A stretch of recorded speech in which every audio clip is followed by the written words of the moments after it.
the end it is, 16-4 for DGG. They'll finish the map and series off 2-0. Then the semi-final goes the way of Vertex. 2-1 the scoreline. They secure their spot in the grand final.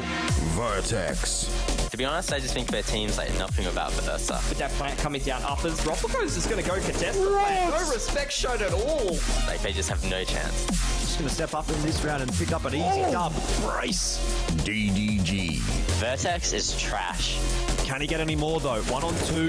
Has spotted out Malta, and there you have it. Gonna roll him up and smoke him, baby. What can he do? Brace will go first. And lose his life, and Malta does as well. Oh dear. That's a great opener as well. Oh, an Apoc dart. He's going to line multiple up. I think there's just no chance you absolutely fold Toby-based Barnes. No need to. Zeph shooting fish in a barrel at the moment. Doesn't have a kid either.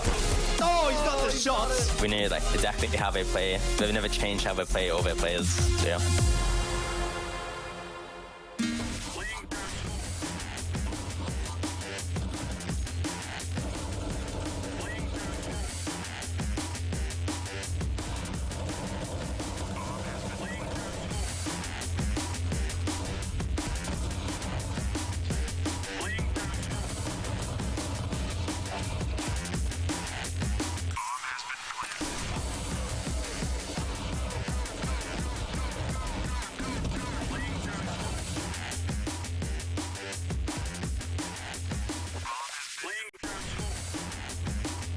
Ladies and gentlemen, welcome to another fine evening of the LPL CSGO Pro Season 1 for 2022.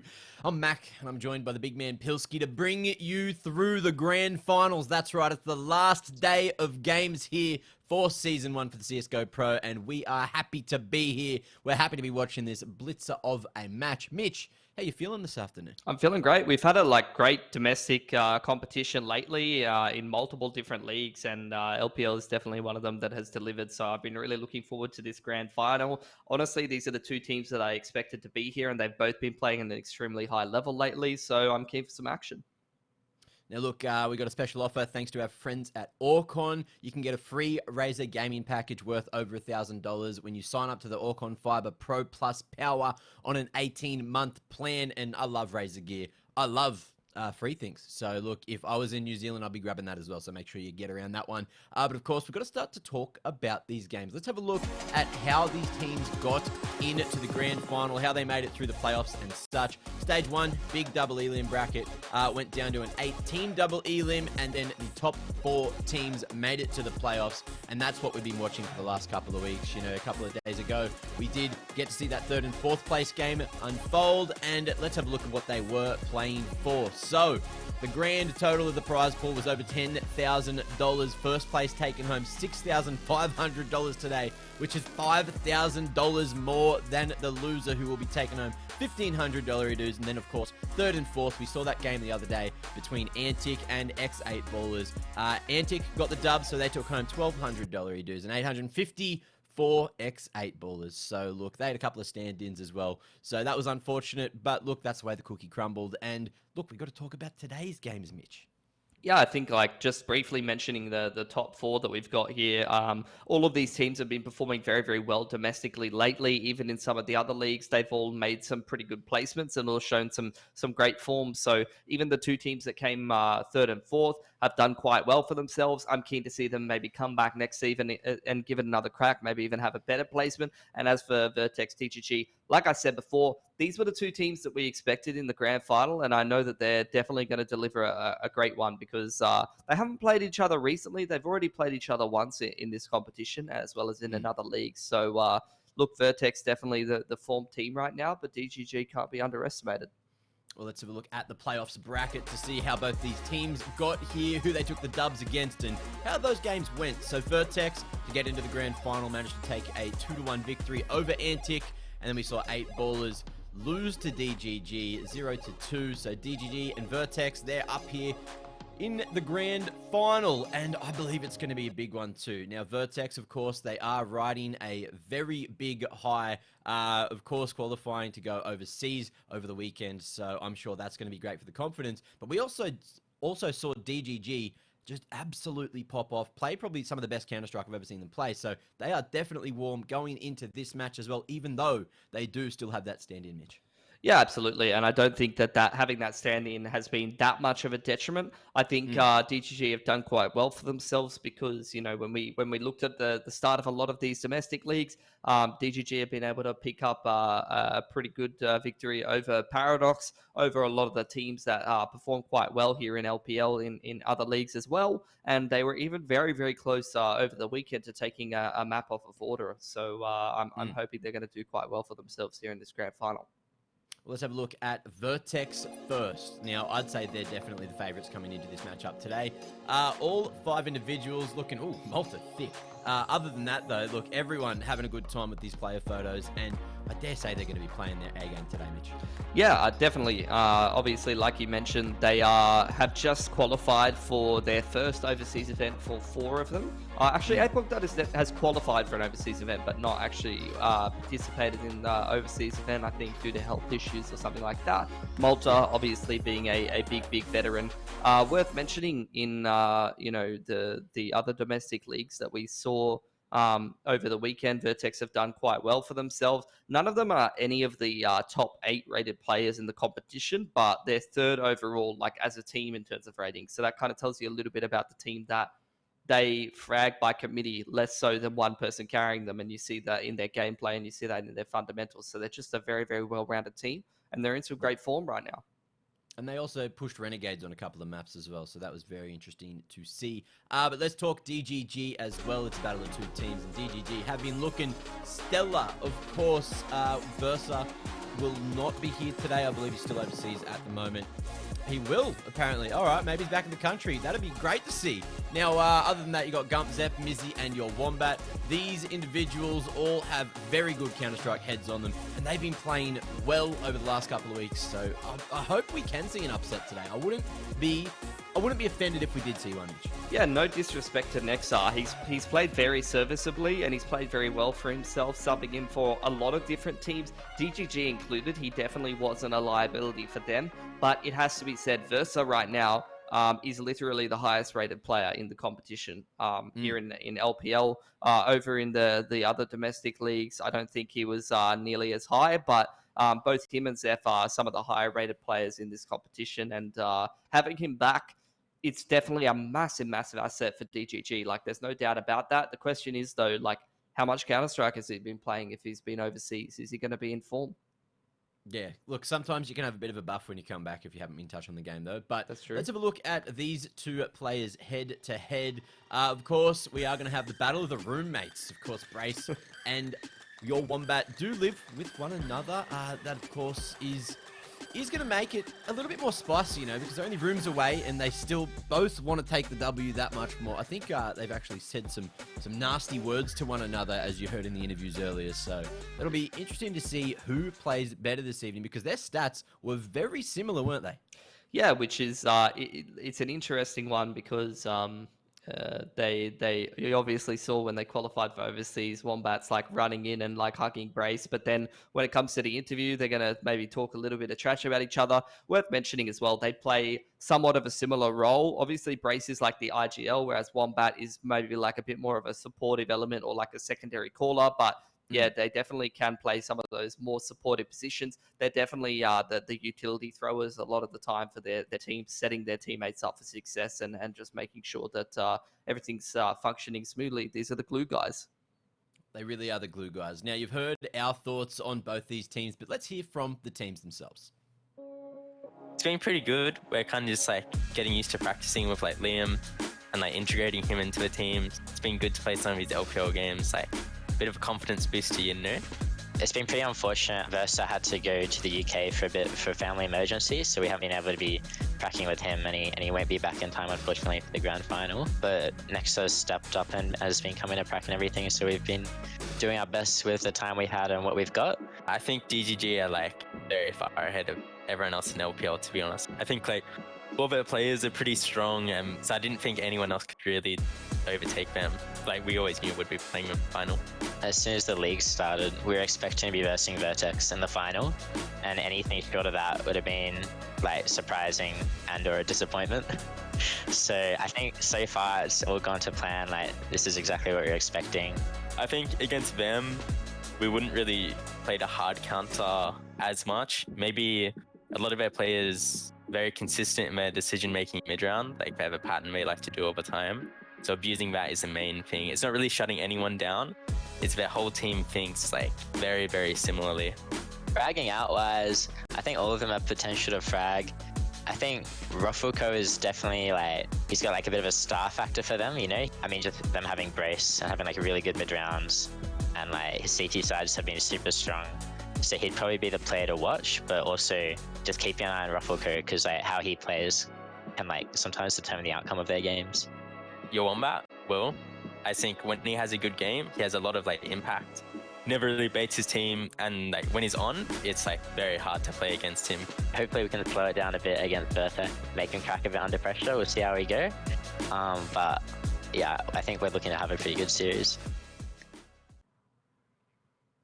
There you go. So always good to hear from the players, their thoughts on the matchup, and also a little bit of banter. Both of them knowing each other's tendencies. The housemates, that'll be an interesting one to see if they do have too many, you know, head-to-head sort of one-on-one, I guess, interactions once we do get into the game. Now, speaking of, Mitch, which way do you see these maps heading? Well, I mean, obviously it's a best of 5, so we're going to get through a lot of the map pool overall. Whenever you get into these best of 5 scenarios, if some team has an insta ban, or maybe there's just a edge of the map on the pool kind of thing, they will just get rid of that, and we'll just go towards a lot of the maps that we're more used to playing. You know, we see a lot of Vertigo lately. We see a lot of, you know, Inferno, Nukes, things like that. So those are the kind of things that I'll be expecting to go towards. The only question is just, I guess, the ordering, and we know that Vertex has such a deep map pool, so they're kind of built for this best of 5, I think. But DGG's isn't too bad either. Yeah, I think that's going to be the difference maker, right, is Vertex's depth of the map pool. So let's have a look at which maps we are going to be playing this series on and which ones we won't. So Ancient, Overpass, both out of there. Kind of sad because I haven't seen any over the last couple of weeks. No one's playing these maps, but it is going to be Vertigo first up, then Mirage, Inferno, D2, and Nuke to finish. So I'm not disappointed, but we've seen a whole lot of Vertigo, and we know both these teams are very well versed on it, so that'll be a great way to start the series. Yeah, and last time they played it against each other here in LPL, which was about a month ago, a little over a month ago, it was a 16-14, so very, very close, these two teams on Vertigo, and like you said, both of them don't mind playing this map. In fact, I don't think there's a single OS team right now that doesn't play Vertigo. I almost feel like it wouldn't be too bad of like an insta ban for some of these teams to just get rid of it, so they would never have to play it, because so many teams just love this map. But it's a nice way to sort of set the pace and see how these two teams are performing, getting very, very comfortable on a map that they've got a lot of reps on. I don't think I could have said it better myself, and that's why it's going to be such a good map to start the series.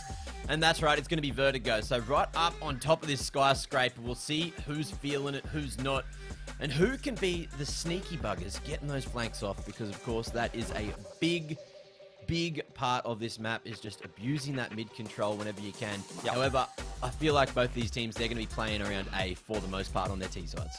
Yeah, I mean, this is the classic Go A map, right? This is all about protocols. It's all about your utility usage and the timing of that utility. A lot of the rounds seem pretty similar, and then you mix in different things on timings in the round. So I think that's really going to be a good skill set that both of these teams definitely have. Neither one of these teams are the only frag kind of team. You know, they're both the more tactical teams mixed well with firepower. And as I say that, you see Vertex with 5 sets of armor not buying any grenades. It's going to be spreading out around the map, looking for some pushes. Just relying on their aim here.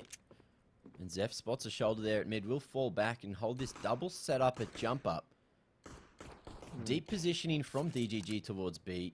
Looking like they want to go for that fast rotation to A. And you can see as well, DGG, with those 2 nades, definitely going to position themselves to retake A if Vertex head in this direction. Yeah, I mean, they're kind of playing around that classic A exec, but obviously that's not something that Vertex are going to be able to throw because they have those 5 sets of armor. They haven't bought up any utility.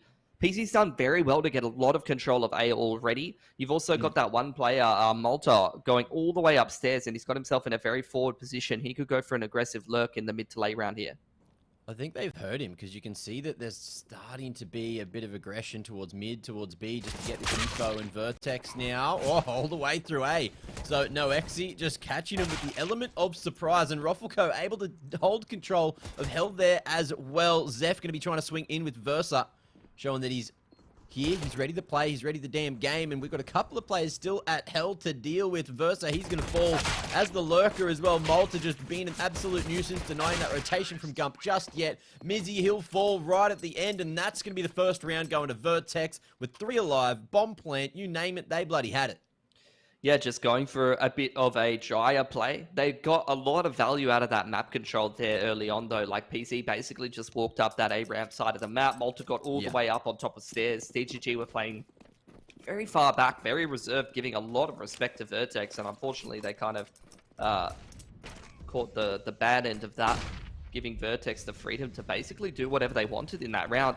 DGG now onto this force bite, with Zeph holding on to a little bit of extra cash. They got a couple of smokes to kind of delay the pushes and a few HE nades to maybe do some chip damage. And Vertex just progressing up this scaffolding, utilizing the utility to minimize risk, clearing out secret, clearing out sandbags, and setting themselves up maybe for an A exec or just to go back and see what else they want to try to achieve here. Molly over towards lane, forcing Zeph off the line. Smoke blocked as well.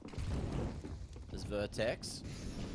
I'm just going to be going all the way up ramp. No one coming through that lane position. And Wombat's going to be stuck between a rock and a hard place here. And every one of these CTs are trying to help out their brothers, but it's not working out at all. Ruffleco, 14 HP, and he's going to get this bomb planted.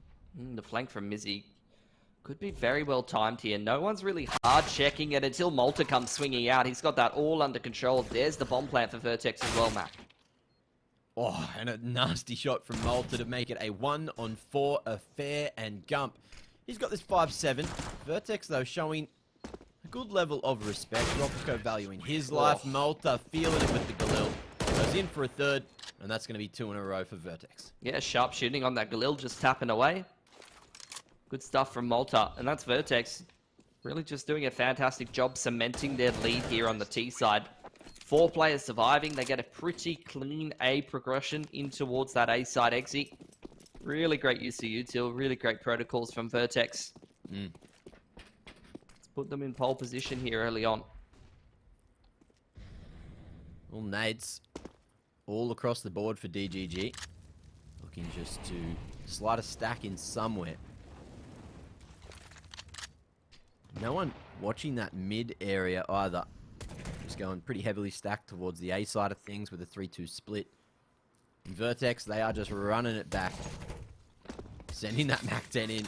Looking to farm up the cash for PZ to get that big green cranking as early as possible. Elevator smoke with a Hell Molly means that there's a whole lot of space for Vertex just to walk around here at A. And PZ is just looking to farm up the cash. And this is something, ooh, nice HE nade there from Gump. Gets himself a Mac 10, bit of a wooden spoon prize at this point. There's still some HE nades here, so they could keep trying to do a little bit more chip damage, maybe even try to pull a couple kills off towards the end of the round, which would definitely be worth it. This is all rifles left for Vertex. Only the Mac 10 has gone down. But at least early on here, Mac, what we're seeing is Vertex just playing a little bit on the looser side. Yeah, just playing off. Oh, I like that. The Dosia nades. It hasn't quite worked as expected because I believe we had this conversation the other day, right? I think it's like 13 damage is all you take in that corner with the default plant. That was cool though. Like credit to DGG. They gave that a nice little crack, but yeah, like I said, I mean, what we're seeing right now from Vertex is something that they have been lacking for the longest time since before Malta came into their lineup, which is just playing a little bit looser. You know, disrespecting the other team a little bit more. Oh, PZ buying up that AWP early on here. He's found the first man advantage. DGG really just struggling to get rolling here early on. Gump's going to try to pick up that AWP, and seeing if he can turn this round back in the favor of DGG potentially. Aggression on side hauler here as well from Wombat.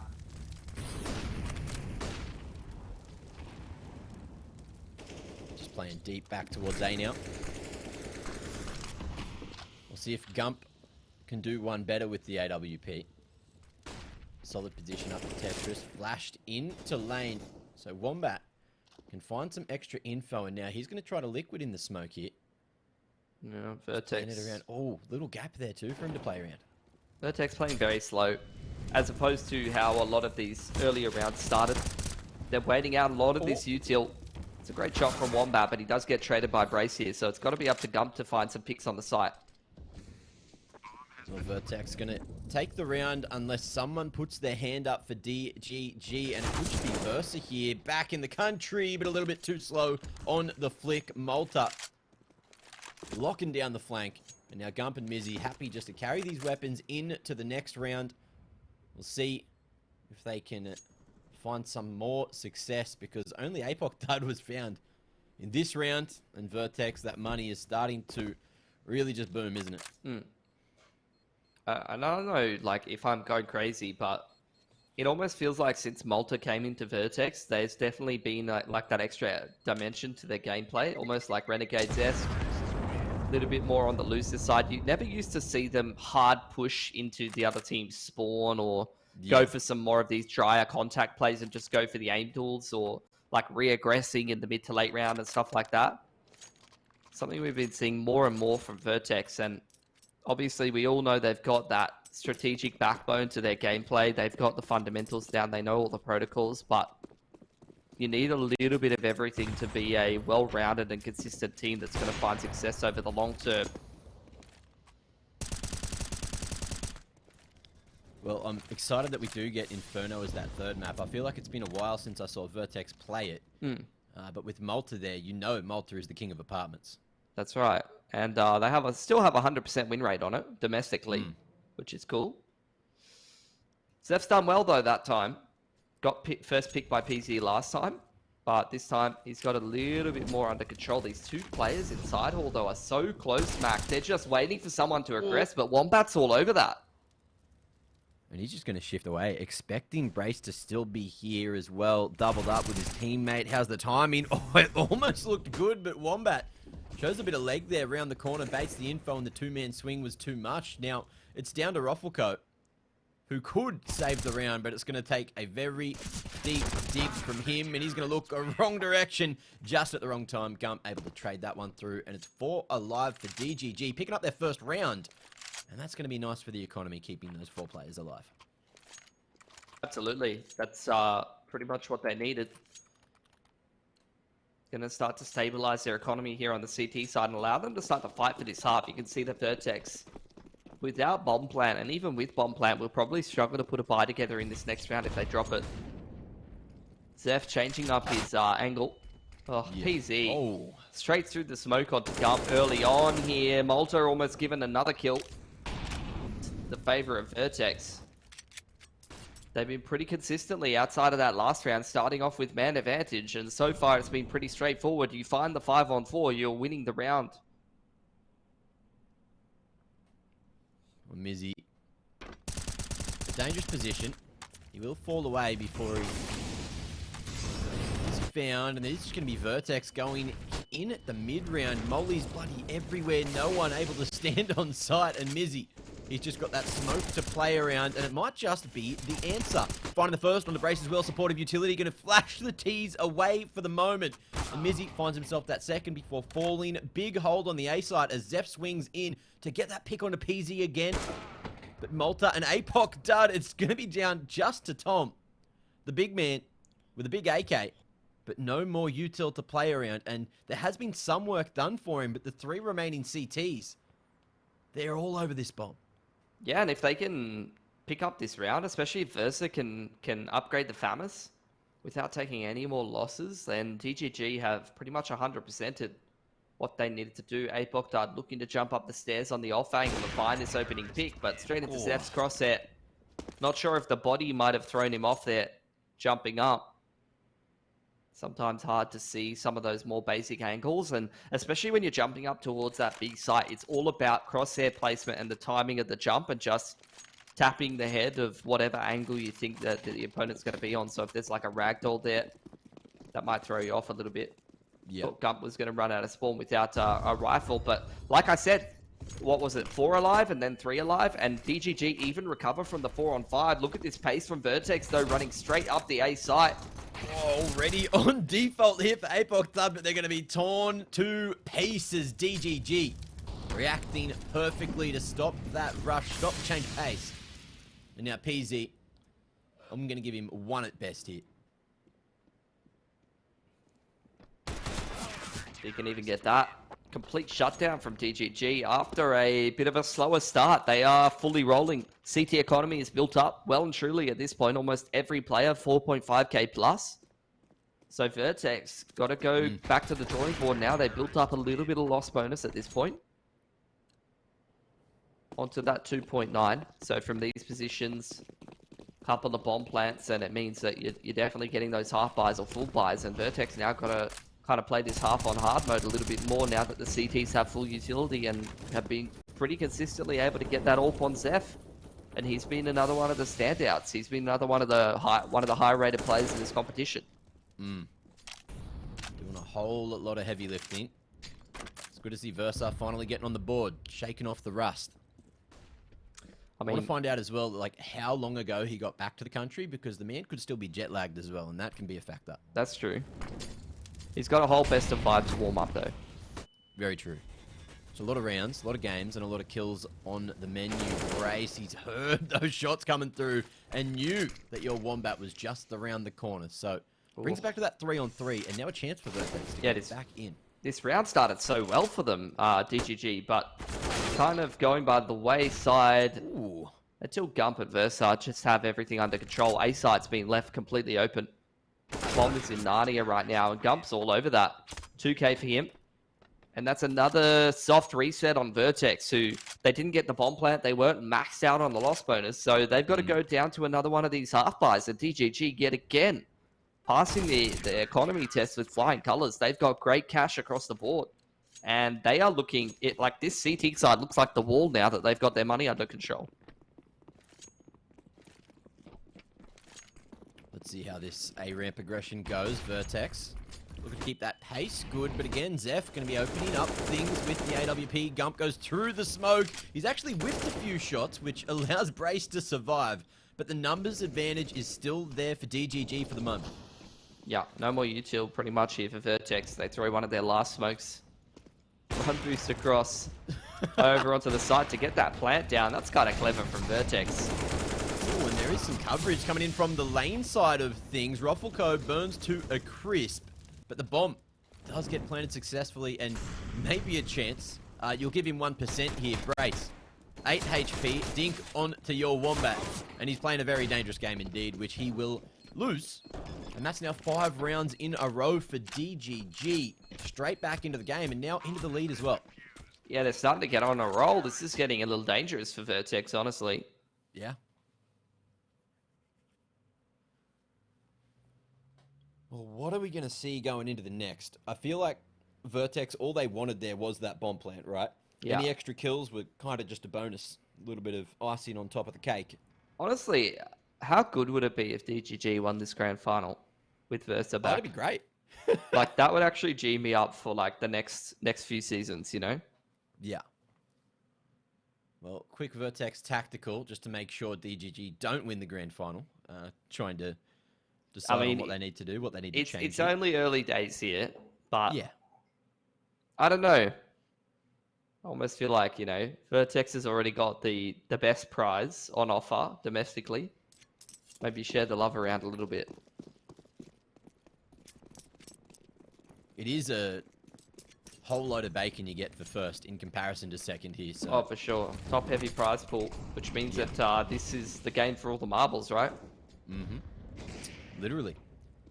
And, Zeph. He's knocked another marble out of the ring this round. That one's Malta, rather. DGG has pretty consistently been closing these 5-on-4s, right? Yeah. Getting those opening picks has been a saviour.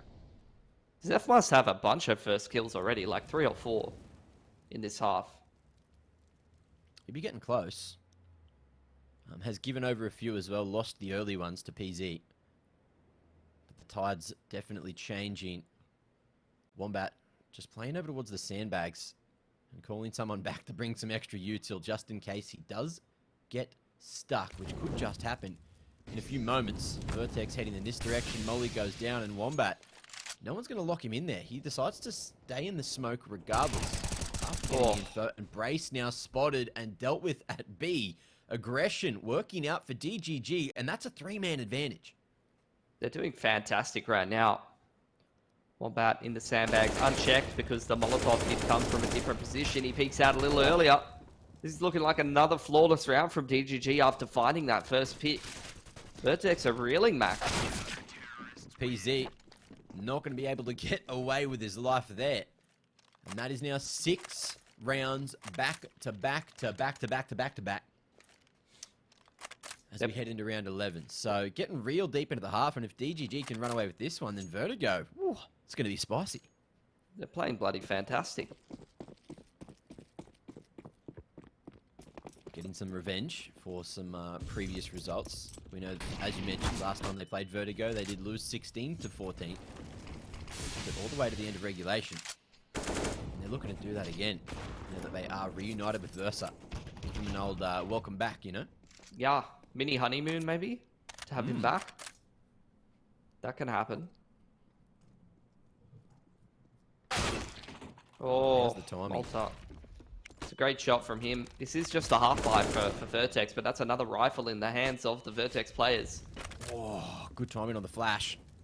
Creates some space here for Malta, who's looking to keep on swinging. Zeph jumps up to Tetris, so Malta able to take this line. We'll see how the rest of it goes. Nice headshot found. Big dunk onto Zeph as well. And things could start to swing back in the Vertex's direction. But we'll see how this one goes. Versa swinging. Cost him his life. And now maybe DGG. Oh, that's the bomb. They're going to be gifted the bomb. Zeph was tucked in at Tetris the whole damn time. And Mizzy, he's joining the party. Still a chance for DGG. Zeph is on the right line. And he's going to connect as well. PZ. Can he save the day? He's just got that AK. Again, dancing around 30 seconds. Zeph going over the top, and it's the 2 men swinging, which was too much for him to deal with. DGG keep it solid for 7. Just clean as. Zeph hitting all the shots. Malta almost giving Vertex a chance at winning with that half-bite.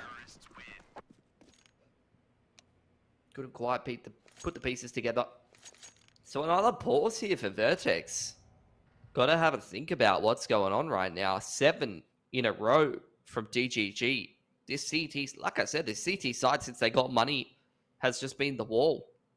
It's been Zeph first picking almost every round or every other round. It's been multi-frags from the riflers, and it's not just been one person, you know. Everyone is holding their part of the map, and not in the same fashion. It's not one-dimensional at all. You've seen individual aggressions. You see Versa go aggressive in middle. You've seen Mizzy push downstairs and aggress over there. You've seen Wombat at sandbags, inside hall. This is obviously very hard for Vertex to read. Well, scaff smoke coming out. Vertex again looking like they will try to go for some heavier presence towards A-ramp. Take that early control. Plenty of counter util going to be thrown here by DGG. Just that deep ramp smoke is enough to slow them down, but Apoc Dud has this progression smoke just to play around. And DGG showing him a whole lot of respect here. Yeah, it's this contact play for Vertex.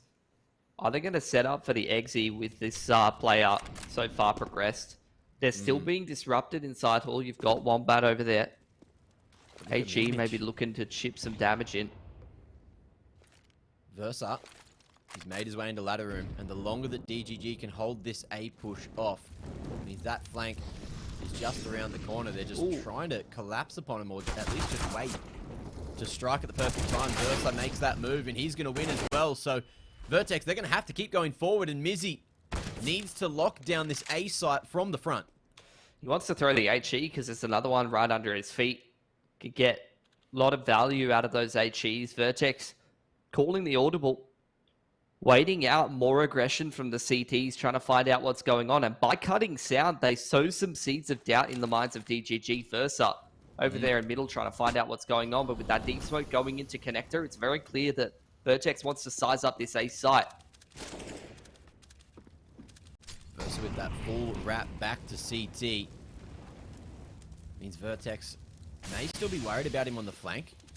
Investing Brace's attention to that direction, and Mizzy, he won't make it work. They've heard him come out of hell here. PZ won't win the fight. Versa looking sharp indeed, and now Brace commits to it. Swings wide, connects, and Vertex finally back on the board. There's a fifth, but DGG still lead and still very, very rich. Absolutely. And a little bit limited on the cash. Not too bad, but Apoc and Roffelco having to forego a couple of grenades can affect some of your protocols and how much util you might have left over in the late round. Vertex again, that same progression smoke, but this time Gump's aggressive. Apoc died over the top of that ramp smoke from the CTs, using it as a bit of a one-way. Sneaky indeed, and Wombat, oh, he's going to come out right next to the T. They're back to back. No, travesty. And Apoc has no idea what's happened here. Just telling the other boys to hold their ground for the moment. Wombat going to be able to drop that bomb and PZ with it. Apoc in behind enemy lines now strikes, and he might have done so at the perfect time. It's only Versa remaining, who's got his knife out there in CT. Chip down to 48 HP, make it zip. And a clean round from Vertex. Apoc kicking off the round, getting one in the middle, and being the key piece of the puzzle there for Vertex.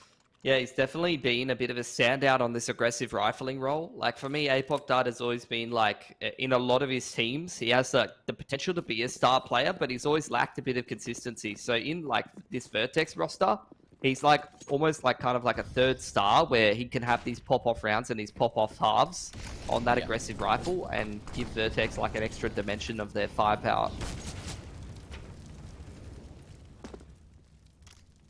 Lots going on over towards A-Ramp. DGG. Looking like there was some hectic comms coming through on the player cams there. Vertex. Again, these same progression smokes. There's the one-way thrown out by the CTs, but not going to be used. Just kind of making Vertex uncomfortable with progressing up ramp on the timing. But again, it's the two-man aggression through side hall, this time with the AWP there. Ooh, gonna wrap in just off a couple of the nades, going fully dry. No flashes needed. And that's going to turn it into a 2-on-3. Vertex able to trade out effectively and get the A site. But DGG, they've got the numbers. So we'll see if they can trade this on the retake. Yeah, Gump's done fantastic there, coming in on the rotation. Gets two as Vertex try to scale onto the site. Progression smoke onto the bomb here is going to make it a little bit more difficult. PZ throwing that Molotov, just kind of funneling the retake for the time being. Ooh, still plenty of time. And how's this flash? It's damn good, but the spray is that one bit better. And Malta in a one-on-one spots Mizzy jumping a sight. And gets the freest trade of his life as we go into the final round of the first half here of the grand final, 7-7. Finally, they've broken down that money from DGG, which was a little bit all over the place going into this round. Zeph's going to glass cannon an AWP, 2 MP9s, a Deagle, and a FAMAS. One of the worst CT buys that DGG's had to work with in towards round number 15. Not where you want to have your money broken. So Vertex with significant firepower and utility advantage that they can leverage to win this round. Zeph is hunting for this first pick. Man's just waiting for the push-up scaff, and he's going to spot the cross, connect as well, but it's not going to be quite enough. And if he dies here, that AWP could be irretrievable for Gump. We'll then just have the Deagle to play with. So we see Zeph fall back, regroup with the boys. But there's a first pick. Finally, Versa going aggressive through mid and catching Malta in rotation. Yeah, going all the way into spawn. This is going to make Vertex very uncomfortable. The possibility of a flank is very real right now. Gump trying to play up behind the pillar. Oh, dangerous. Yeah, can be a big reward, though, if he catches that player running in and trying to plant. Just lines it up with that A little bit of metal sticking out of the concrete. Versa, there's the flank finally dealt with. And Vertex bring it back to this 3-on-3 affair. Brace, solo mission, catches Gump with a knife out. And it might just be lights out for DGG in the first half. Vertex looking good to find 8 here, Mitch. He's got the AWP though. Taking a lot of damage from that Molotov. Spam comes through as well. And the HE down to 11 before he's even seen a single T. I don't think he heard the tap either. Thanks to the nade, PZ peeks him and wins that battle of the AWPs. It's all down to Wombat in a 1-on-3. Man's just got a Famis. Just flashed through the top window, tries to create a bit of space, but there's too many members to get past, and that is going to be 8-7 in the first half. Now, with side swapping, are we going to see Vertex run away with it? Because we've seen a whole lot of good CT halves here on Vertigo as of late. Yeah, domestically, not even just on Vertigo, but just in general. I feel like so many teams have had just monstrous CT sides. Or maybe just a lot of teams having some terrible T sides. Hard to say, really. I think that half, obviously both teams going back and forth with big streaks. You started off with 4 from Vertex, then you had 7 in a row, and then you had 4 from Vertex again to close it out. This might be one of the famous Ruffleco taking my pants off tech pauses. We've seen a few of those recently. He's definitely got a fair bit to choose from there on the bed. He's got a few different outfits planned out. Maybe different look for each map. Zeph's biggest fan is here. It's good to see. It certainly is. Always good to have some fan turnout for a grand final. It's not on right now, though. Maybe it is chilly down in S8. Maybe not needed, you know? Such a weird state to live in. Like, who lives in South Australia? Get a grip. I was trying to figure out if more than one person from this game does. Does more than one person even live there? Well, we know that Ali lives there as well now, so at least 2 people live there. Yeah, I'm pretty sure he moved to the old Radelaide. Why? Love. Fair enough. Unless I'm wrong. I could definitely be wrong. Honestly, that's real love if you're downgrading from best city to arguably worst city. For a lady, that's commitment. I'm also looking for love, Mac. You have love. And Noise a child. is more. Oh, true. How's Maple going? Was she pumped for the grand final? She is very pumped for the grand final. She was scratching on my door trying to get in here to watch the game. But, yeah, unfortunately, I can't have her distracting me because got to be fully focused, Mac. Yeah, very true. Well, Pico was also trying to cast the grand final. She was yelling behind me before, and I had to kick her out. She's on the come up. Well, DGG also on the come up these stairs to be exact into the B site, and Ruffleco looking to be this first point of contact. A few kills coming through already. DGG need to try to find a kill here to get back into the round, and APOC dud. Hidden behind the girder, swinging out. Unable to find another name to add to the tally, but that is going to draw some of these players back towards A. DGG reaggressing. APOC dud, it cost him his life, but the 1-for-1 still favoring Vertex for the moment. PZ so low. So good timing from Mizzy might just make this happen. And PZ stuck between a rock and a hard place here, hidden at Jen, and man is going to be taken out. 1-on-1. Oh, Bink on the brace and a chance. Gump, he clutches. DGG bringing that one back to keep it even at 8 apiece. And that's just classic Gump, isn't it? He's been such a clutch player. His first bullet accuracy is fantastic. So on pistols, in clutch situations, this is exactly the guy you want in the pole position to close out the round. And he's read that absolutely beautifully.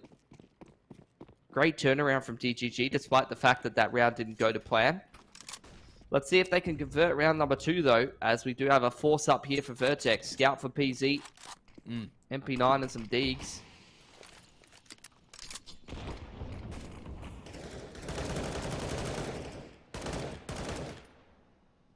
Some pretty heavy presence from Vertex at the ramp here. Malta. Ooh, liking that nade. Free damage onto your Wombat. Softens him up. Making a That's lot of that's noise. 2 dig shots and 1 scout shot. Dropping that flash as well. PZ just clearing the close ramp there with the scout and maybe continuing to aggress. He will. This man was hitting some nasty ones with this weapon over the weekend. Let's see if he can do some more. He's on that tight line, spots it, connects through the wall, but it's not going to do too much there. DGG taking a couple of licks here and there. No one going down just yet. Waiting out a lot of this utility. But as we get to the 48-second mark, they need to get a bit of a wriggle on progression smoke in there and a flash. But Vertex are not done contesting, Mac. Oh, and Malta. The flash from Tuck away Brace. here.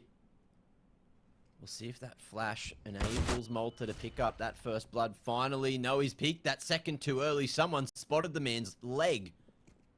And now Vertex from a man down position is going to be very difficult to come back, but Brace here, plain range with the 5-7. Oh, How's he go? Good. Straight on the head of Wombat there, and Apoc Dud, same thing's going to happen for him and PZ. It's working out for Vertex, making it happen on the 4 spot. Oh. Brace with the Galil here at lane is too much for DGG to deal with. And Vertex maintain the lead, hitting back in that second round of the half. just multi-fragging up the Storm. And especially without the bomb plant there, DGG are pretty incentivized to force. Their economy's been very heavily disrupted.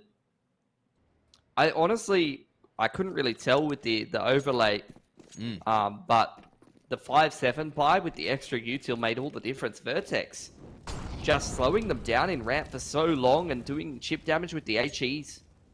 But DGG not too shabby on the pistols either. A man advantage for Zeph, and I think that might be Gump with the timing on middle here. Yeah, just heard Apoc Dud rotating all the way back to A after losing the initial pick. And I thought they had a timing on the jump up, but they slow things down, keep themselves steady, and just go for the boost here instead. Waiting for someone to walk into the line. But Brace, he knows what's dangerous, he knows what's dirty. And we're just going to see Vertex opt for that 2-2 split. This is not a lot of util for them. Just Gump with the smoke flash, but he's in middle, so he can't really throw any of that more sort of standard utility outside of maybe like a progression smoke in middle, right? Yeah.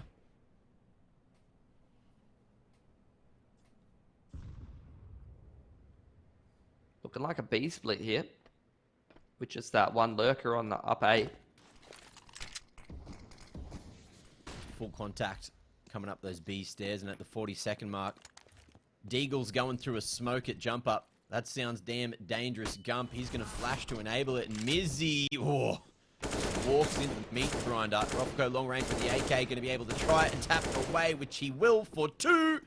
And that should be the B-site defense. Looking damn swell. Zeph, last alive, and just looking to do some financial damage here. I dare say he is not going to win the round with 20 seconds on the clock. Nice hold from Vertex. And it felt like they had a great read on that mid to B as well. Yeah. Just holding the extra util. We've seen that a lot domestically lately. Not even just from like the top teams like Vertex or Renegades or LFO, but even some of the lower tier teams domestically. Using their util smarter. Sometimes, you know, if you have a good read, just that one smoke can shut down the round.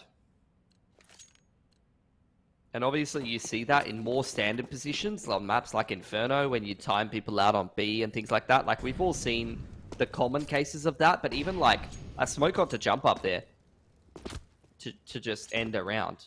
It's like, I feel like you're getting it on more and more positions. People are getting more creative with it. We love creativity. And that's exactly what DGG are leaning on to try to find an opening, because they've only got this Deagle to play around. And, oh, Gump is just dead. Just making noise. There's no idea that Apoc Dud's walking up, looking at him saying, what the hell are you doing, mate? I feel like there was a better chance for PM there. I would have definitely gone with like the tap on the leg shot and wait for him to react. Yeah. Well, next time. Look, they know DGG are playing well tonight, so maybe Vertex can't afford to play around too much. They want all that bacon. They don't want to share. Ooh. Zeph, he's just hunting for that headshot, which could open up the round. damage starting to be done to the numbers for DGG, making their way up, and the A1S. Whoa, that's just going to tear him apart. So's that MP9. Yeah, I think Extra cash in the bank and an 11th for Vertex. it's sizing up to be another one of these games, isn't it? Yeah. Vertex is looking pretty good on CT. Zeph 2.7 screwed up his own money from saving in the Deke round, so he's got to go down to a Deke yet again here in first gun round. Limited util, no one's got a molly here. Molly's pretty important to take that side hall control and clear out sandbags and get up onto that A site here on Vertigo.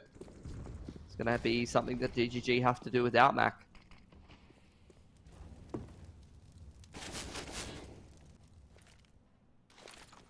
Smoked a player out. Oh.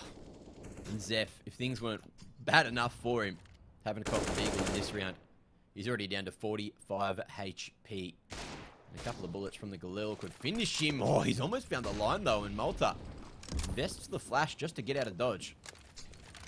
Yeah, HE's trying to chip more and more damage here for Vertex. DGG trying to simplify things down, trying to take map control with dry contact, with things like boosts. But they still haven't got ramp control here in a minute. Starting to creep up a little bit more. There's so many players here for Vertex here. Effectively 4 on A, and they're playing retake B right now. They have a great read. Let's see whose util's going to be used at the right time. It looks like that's going to be Vertex tearing them apart. Apoc, the two-man spray down. Mizzy thought he was out of danger. Tucked into the corner there.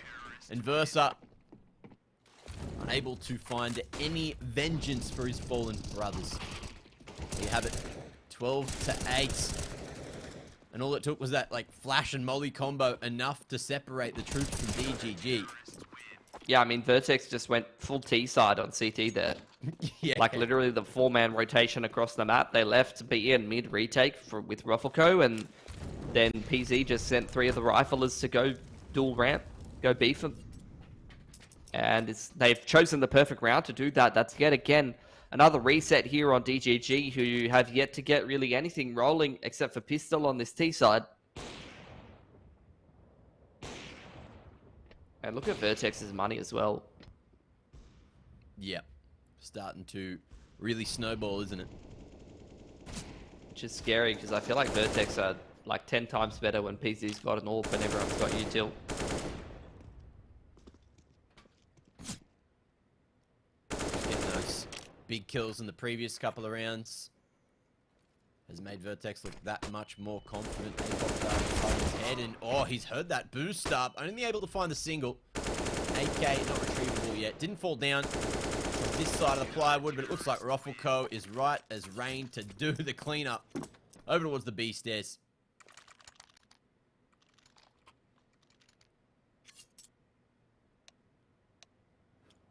I'm terrified. Terrified, because it looks like Vertex is doing quite well for themselves, which means that we may be held hostage in the interview for like the 3rd or 4th time this month. Yeah, or in the last 2 or 3 months. We saw Ruffleco pumping a couple of coffees there as well. So he'll definitely be fired up to say some words at the end. Looking a little flat for DGG now. A long way from the success of the first half.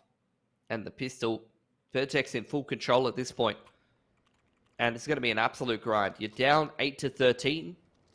Yes, you do have that full loss bonus. So pretty much every round where you're getting a bomb plant, you're going to be able to put a gun round together. But you're playing, like I said, against a fully kitted Vertex.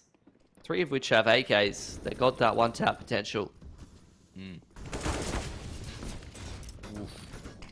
Embrace, he was hunting for that one-tap. Cop the chunk, and he's just going to fall back. Mid-position, Wombat. Untradeable with all these smokes in play, and Malta. He's going to say, come at me, brother. Oh, big damage onto Versa, rather. And Mizzy's so low as well. Man disadvantage, and 2 of your players are limping up the A ramp at this point. Oh, Molly going to force Zeph forward, who won't win the fight, and that'll cost him his life. Things just not going right at all for DGG. And the spacing between them means no trades are coming through. Vertex, happy as Mark and Larry. It's a good reference.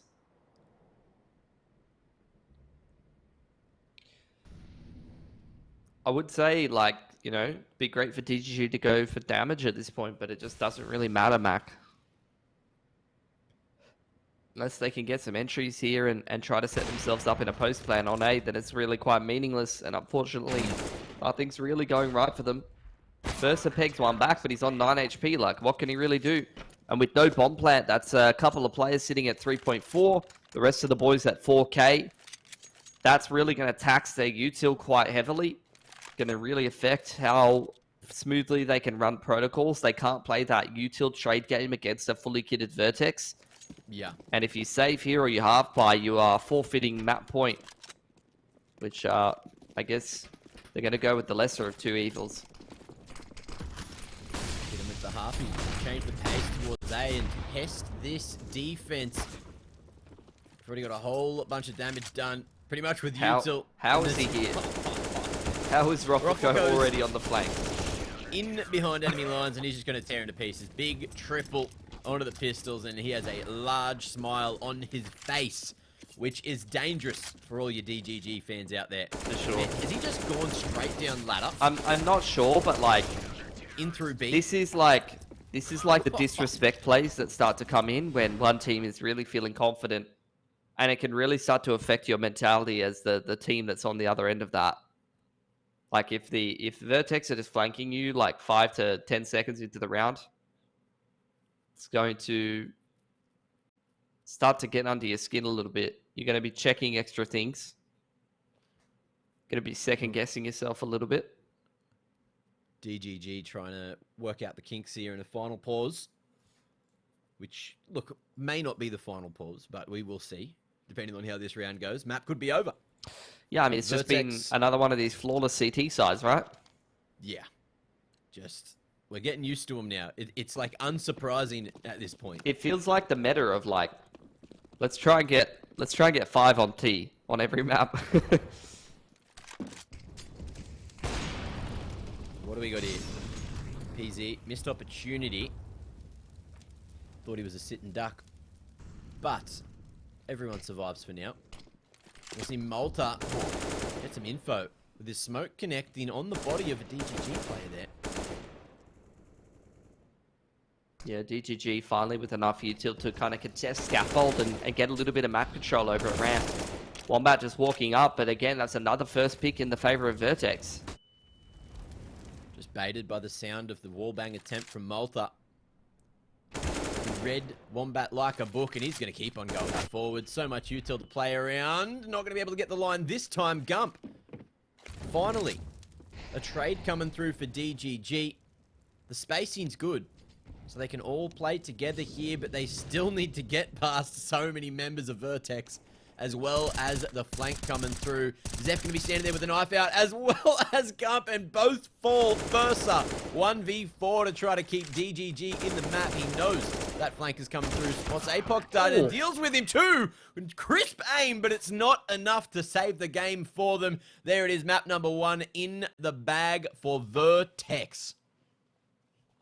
Just really, really dominant performance. Like, even though you did get that T-side pistol in the favor of DGG, every single round went the way of Vertex after that, because that's the kind of big economy swings that you get. Like, if you win that second round force in the half, the other team's broke, you're absolutely cruising along. You've got tons and tons of cash, and once that CT side lately gets full util, gets all those A1Ss up, you get that AWP if you've got a strong AWPer, it's just the wall. Like, it doesn't feel like many teams can really contest on the T side at the moment. Yeah, it certainly feels that way. Now, let's see how that second map goes, because, Mitch, it's time for a break. So get that oxygen in. We'll be back with the second map just after this.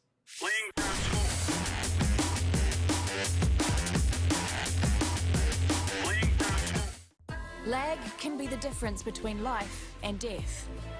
Switch to Orcon's Fiber Pro and Power on an 18-month plan and get this Razer gaming setup worth over $1,000 for free.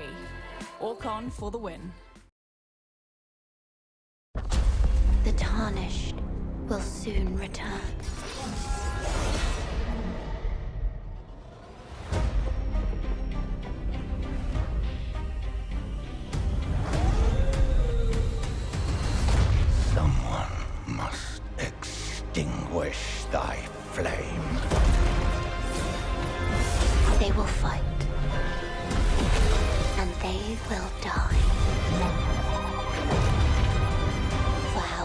is a champion to be born.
Lag can be the difference between life and death. Switch to Orcon's Fibre Pro and Power on an 18-month plan and get this Razer gaming setup worth over $1,000 for free. Orcon for the win.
Ladies and gentlemen, welcome back to the LPL CSGO Pro Season 1 for 2022. We are, of course, one map deep into the grand final, but we are very, very close to getting on into that second map as well.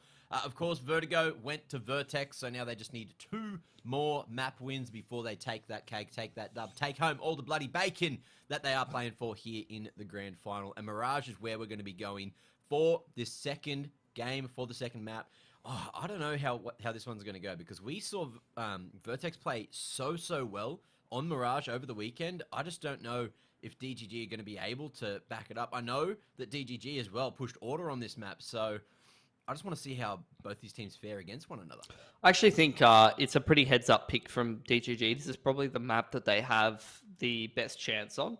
Like, not only do they have a lot of reps, like since the start of March, they played like 11 Mirages. And they played against a lot of quality opponents as well. They took 14 rounds off Renegades. They took 13 rounds off Order. They beat Paradox. And we know that Paradox likes to play Mirage as well, even though they're not quite at full strength right now. So when you look at a Vertex who have played DGG twice, they've gone 1-1 on this map, at least in March.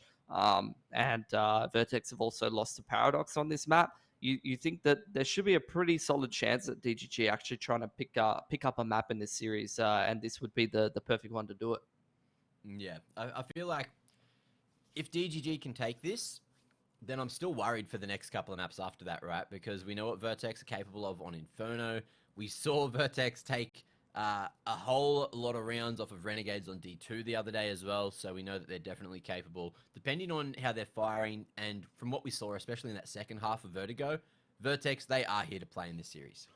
Yeah, I mean, look, for me, DGG, like, in terms of expectations from what we've seen from them domestically, they're a very, very good team. But when it comes down to it, Vertex are in very, very good form right now, and it is a best of 5. Vertex, for the longest time, has been known for their very solid map pool and how many maps that they can play. So, at the end of the day, DGG is not expected to win this series, but when I see them pick things like Mirage, and when I see a couple of these maps, I think to myself, they have a very, very good shot at picking up this map. And that's where you want to see them realize that potential and make it a competitive series and take a couple of maps off of Vertex and show their potential, because they are a very, very strong team. And I've definitely got my eye on them, especially now that Verse is back in the lineup for the next couple of seasons.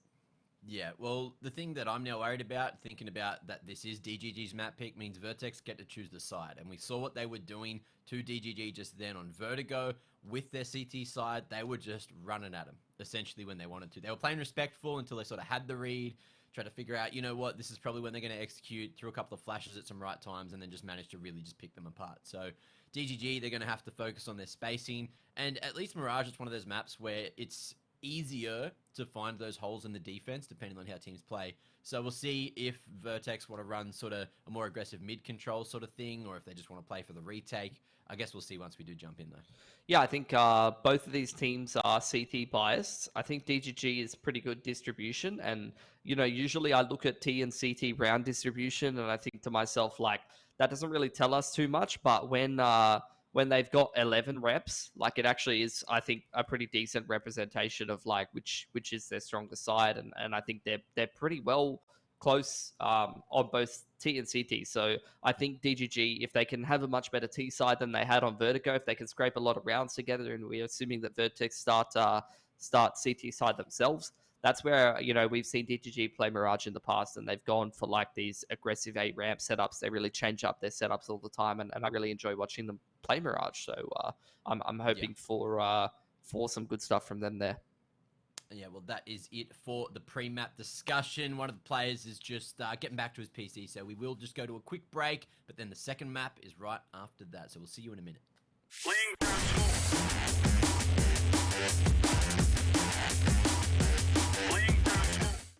Lag can be the difference between life and death. Switch to Orcon's Fiber Pro and Power on an 18-month plan and get this Razer gaming setup worth over $1,000 for free. Orcon for the win. The Tarnished will soon return.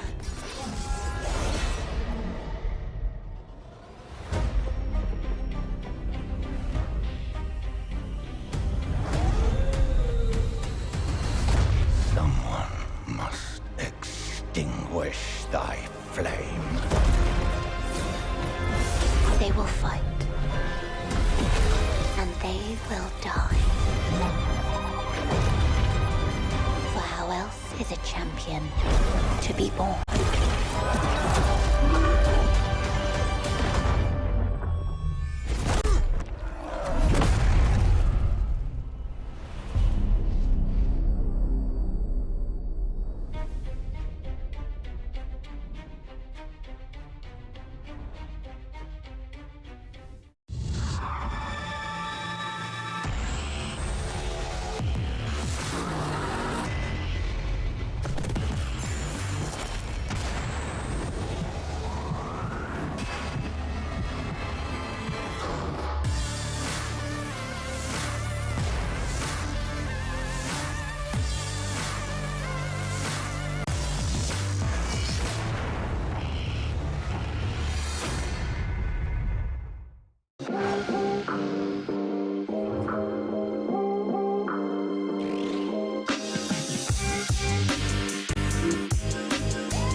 have a swig of water, get hydrated, because we're about to get on into the action. Ladies and gentlemen, it is time to jump on into Mirage. We had a quick chat about how we think this one's going to play out, so I am excited to see if Vertex are on that CT side and to see how they fare once we get in, because DGG, I'd love them to take Mirage so we can go, you know, have an extra couple of maps to watch tonight. The more entertainment, the better. That's always my say. If you care. I know you could hit me with a when, Mitch, if you wanted, but I hope you value my opinion. I'm going to go for a who this time. What do you mean who? Who, like, you know, someone talks and it's just like, who? Who are you? Why are you talking? Oh, wow. It's all right, Mac. Pure toxicity. Anyway, Pistol, it's live, and Vertex, they are, in fact, on that CT side. Malta with a kit and a smoke, looking like we are going to see Vertex postured for the A-site retake. Oh, very close couple of shots from Malta. Roffelko falling all the way back into CT, and you're getting that flash onto the line for DGG, who are flooding into CT as well. How far will they push the issue, though? All just tucked right up on the wall, no flashes to play with, and it looks like they're just trying to form sort of a high-low approach, just with the bin, with Versa below. We'll see if Vertex walk into this trap. They are going to eventually. PZ play an anti, expecting more aggression. But in comes the swing. Roffelko going to be going in as tribute, but he's going to do decent work. Brace able to take at least one, and PZ, oh, bit of a shaky aim. Has to go for the reload. Swing comes through as Apoc tries so hard to deal with that Tetris player one-on-one, though. And Malta, he has this kit to play around. Zeph finds him in the smoke, and DGG off to a better start than the previous map. Yeah, I mean, if we're coming up with the theory craft that like T-side rounds are like gold right now, then T-side pistol is exactly what you want to be seeing. But Platinum. This is where you need to make sure that you're closing out round number 2, right? Because that's what really bit them in the butt on Vertigo.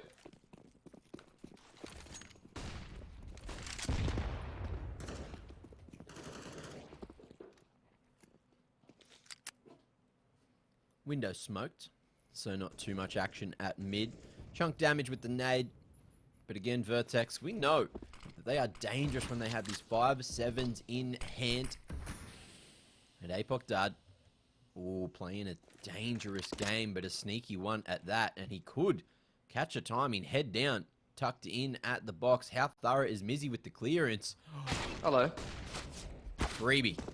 There you have it. Risk equals reward for Apoc this time, and a Mac 10 retrieved. Man advantage. Again, DGG may be getting a little bit concerned that this round number 2 force buy from Vertex might come to fruition if they don't start to turn things around. Trying to get this B split rolling for themselves, but they've gotten disrupted along the way, finally starting to make their way up short. Okay, Malta looking to drop a flash just to create a bit of space in short. Players 5-7 connecting there. Bomb dropped and spotted. Oh, another. And the numbers for DGG going to be torn apart for now. Apoc already out on site. The cover no good. No one able to stop Apoc from denying the plant. And Roffelko up short. Finds the 1B onto Wombat. There it is. The hit back straight in round number 2. And Vertex on the board as well. That's really rough. We saw how this went on Vertigo. DGG got a couple of players who are double eco now, so you can only assume that this will be a force bite. Most likely, oh, they're actually saving Mac. You don't see that too often when you got a player down on 1400. So this will most likely be a double eco. Unless they're going to do like a Galil force next round and go for a bomb plan or something. It's an interesting one. They could be playing the long game and just looking to get some extra deagles in the next. What that tells me is you really value the util and AWP, which honestly on Mirage, I don't know like if this is the map where you care as much about those things. I've always viewed Mirage T-side as like the T-side where you can definitely run a lot of faster up-tempo strats where you don't need as much util. But if you're a bit more of a defaulty team that really relies on those protocols, then having a strong economy might be a little bit more important to you. Dink through, but it's just that Glock headshot, so it doesn't do a huge amount of damage. Underarm nade should chunk away at Mizzy. The Mac 10 to follow up. Apoc Duddy is hungry for some eco frags with this weapon in hand. And it's looking good for a second. There it is, Vertex crossing the line with 5 alive, which is huge for the economy. Apoc Dud already with 7k in the bank. That's really rough. It's like the dream start for Vertex now. DGG without that bomb plan have still got a bunch of players sitting at 3.4, 3.3. Will they buy here? No, it's a half buy, so they were in for the double eco. This is going to allow Vertex to just build up their money so much though, Mac. This is not what we see in the current state of CS, right? You really want to pressure that CT economy. You want to make your opponents resettable. You don't just let them build up their cash like this. Oh, that molly. Given over a good amount of info, I believe Ruffleco would have heard that fire tick. And that may just hold these rotations. So we'll see what DGG opt to do. Again, just going to be sending it out mid with a run boost and a triple man approach. This time with a few upgraded pistols. Good damage already found by Ruffleco. So far, looking like another pretty clean anti-eco for the CTs here. Couple of little timings that could go the way of DGG, but so far, nothing to really write home about. Zeph, no one was watching Connector, but that's not going to matter too much if you can't connect any shots. Wait, he's walked under Brace into Con. Oh, really? As Brace was watching the window jump up. So, oh, yeah. You know, salvaged. It's only Ruffleco to fall. Did they recover the A1S? Surely Malta went and picked that one up. What do we got at the end here? 2 SMGs, AK, Yeah, M4. he's got that for sure. Yeah, for sure. Only lost the MP9.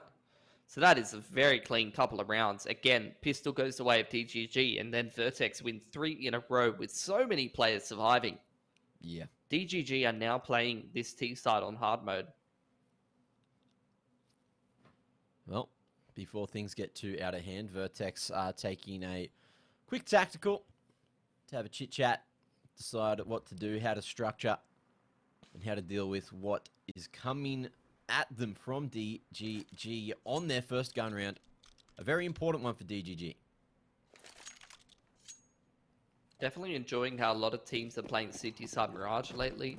Really changing up the setups a lot, giving us different looks. So many options available to you, especially with this A1S change. Like, I feel like there's so many opportunities for aggression. To find picks, just laser beam people on some of these annoying angles. For Vertex, they're really looking to control middle here, though. Multiple players in here. Underpass, AWP doesn't find a pick, which is going to put a timer on this light mid control, right? The longer that Vertex stick around, the more opportunity that the T's have to pinch them through unders and top mid as well. So they can't hang around forever, but they are really trusting this setup for the time being. Oh. And PZ strucks brilliantly. With the numbers, with a minute on the clock. Vertex still have so much util. They've just barely rotated that one. I guess that's the good thing about the patience at mid, right? Is without giving away too much. They've got so much to play with at the 40-second mark. Another con smoke coming through at the right time. Apoc Dud fell, but at the same time, DGG having to play a risky game here. Timing could be everything. Oh, it's going. And Ruffleco, gets deleted by that AWP as well. So maybe DGG, they're on for a round. Double jungle setup. And Wombat almost does it all himself. Gump into window, beautifully trading. And in the 1-on-3 now, Brace has to try to save the day. Spotted at CT. And with 13 seconds, Versa looking to get this one planted. Cover from stairs. No push coming through from Brace just yet. He's looking to find a line, find an angle. DGG just grouping up here, facing together on the bin, on the bench. First spotted, but not the second. And Brace now trying to figure out where the hell has Versa gone. There he is. Seen a lot of teams, CT side, like when they go into a 5-on-4, they find that first pick. They're often giving up middle and playing very, very heavy towards the sites. So I think Vertex, they're hanging around. Like I was saying, they can't sit on that mid setup forever, hanging around a little bit too long. Apoc Dud kind of gets left out on an island there, and when you get pinched from unders, you can actually be a little bit of a liability.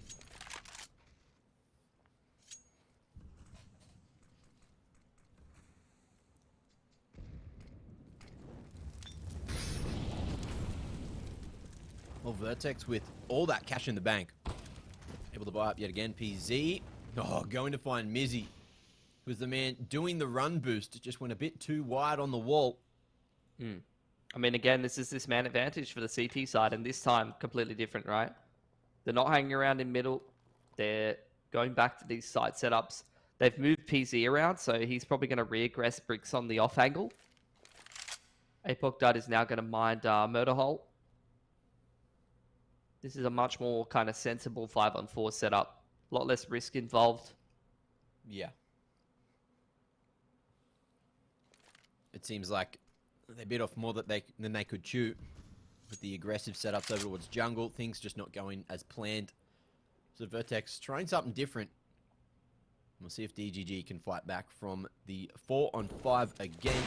Oh, it's the double setup at Apps now. PZ drawing a whole lot of attention. Let's see if they expect Malta up here. 30 seconds. They just have to go in with all of this utility. Numbers getting thinned as well as the CTs rotate with plenty of time. No one able to go out on the balcony with that smoke that Malta dropped previously. Flashing his way forward as well and just slowing things down. DGG, 10 seconds to plant now with Gump just trying to wrap around. Finds almost the first. No, Malta. He'll go down to Versa eventually, but the time is a factor and the bomb yet to be planted. 2 seconds to get that one down, and Zep, he has to go for the kills. He's brought it to the 1-on-1, but Brace, he knows he survives, and he'll win the round for Vertex 4-2. Just another great example of holding utility for the perfect time. Malta drops that smoke into the choke point on balcony. Completely disrupts DGG's plans. They can't scale out window well enough. The round started very well for Vertex as well, and then they shift into that more passive setup. Works a lot better this time around. So for DGG, they gave it a good crack actually. Considering they were down a player, they brought that right down to the wire. They've got a little bit invested in this one. Zeph's got that AWP, they got a couple of upgraded pistols, and Vertex with only one player surviving. Not only can they not take this round for granted, but they need to try to close it out a little bit more cleanly than that last round, or their economy is going to be pretty cooked. Burnt. Put her in the bin. Your Wombat playing a dangerous game here. Was solo with the bomb, but Vertex not going too over-aggressive. Brace able to swing off this initial contact. Flash on the close line, and Brace just too good to trade. Able to swing around and find himself more, as well as that objective control. So Versa at least got some damage coming through. Maybe another, but the Tech 9 is not treating him nicely after that first bullet connects. 50 seconds. What did DGG do from these positions, Mitch? I don't think they like even care really.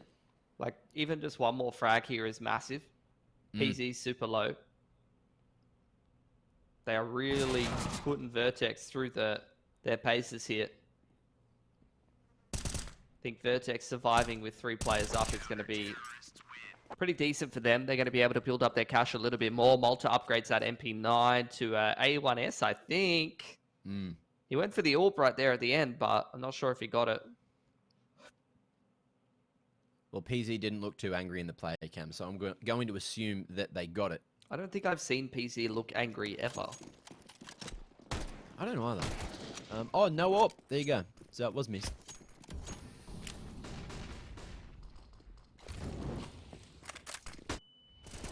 Now, a whole lot of Utah going to be blown everywhere at mid, flashing himself through the smoke, and Brace comes out with a kill.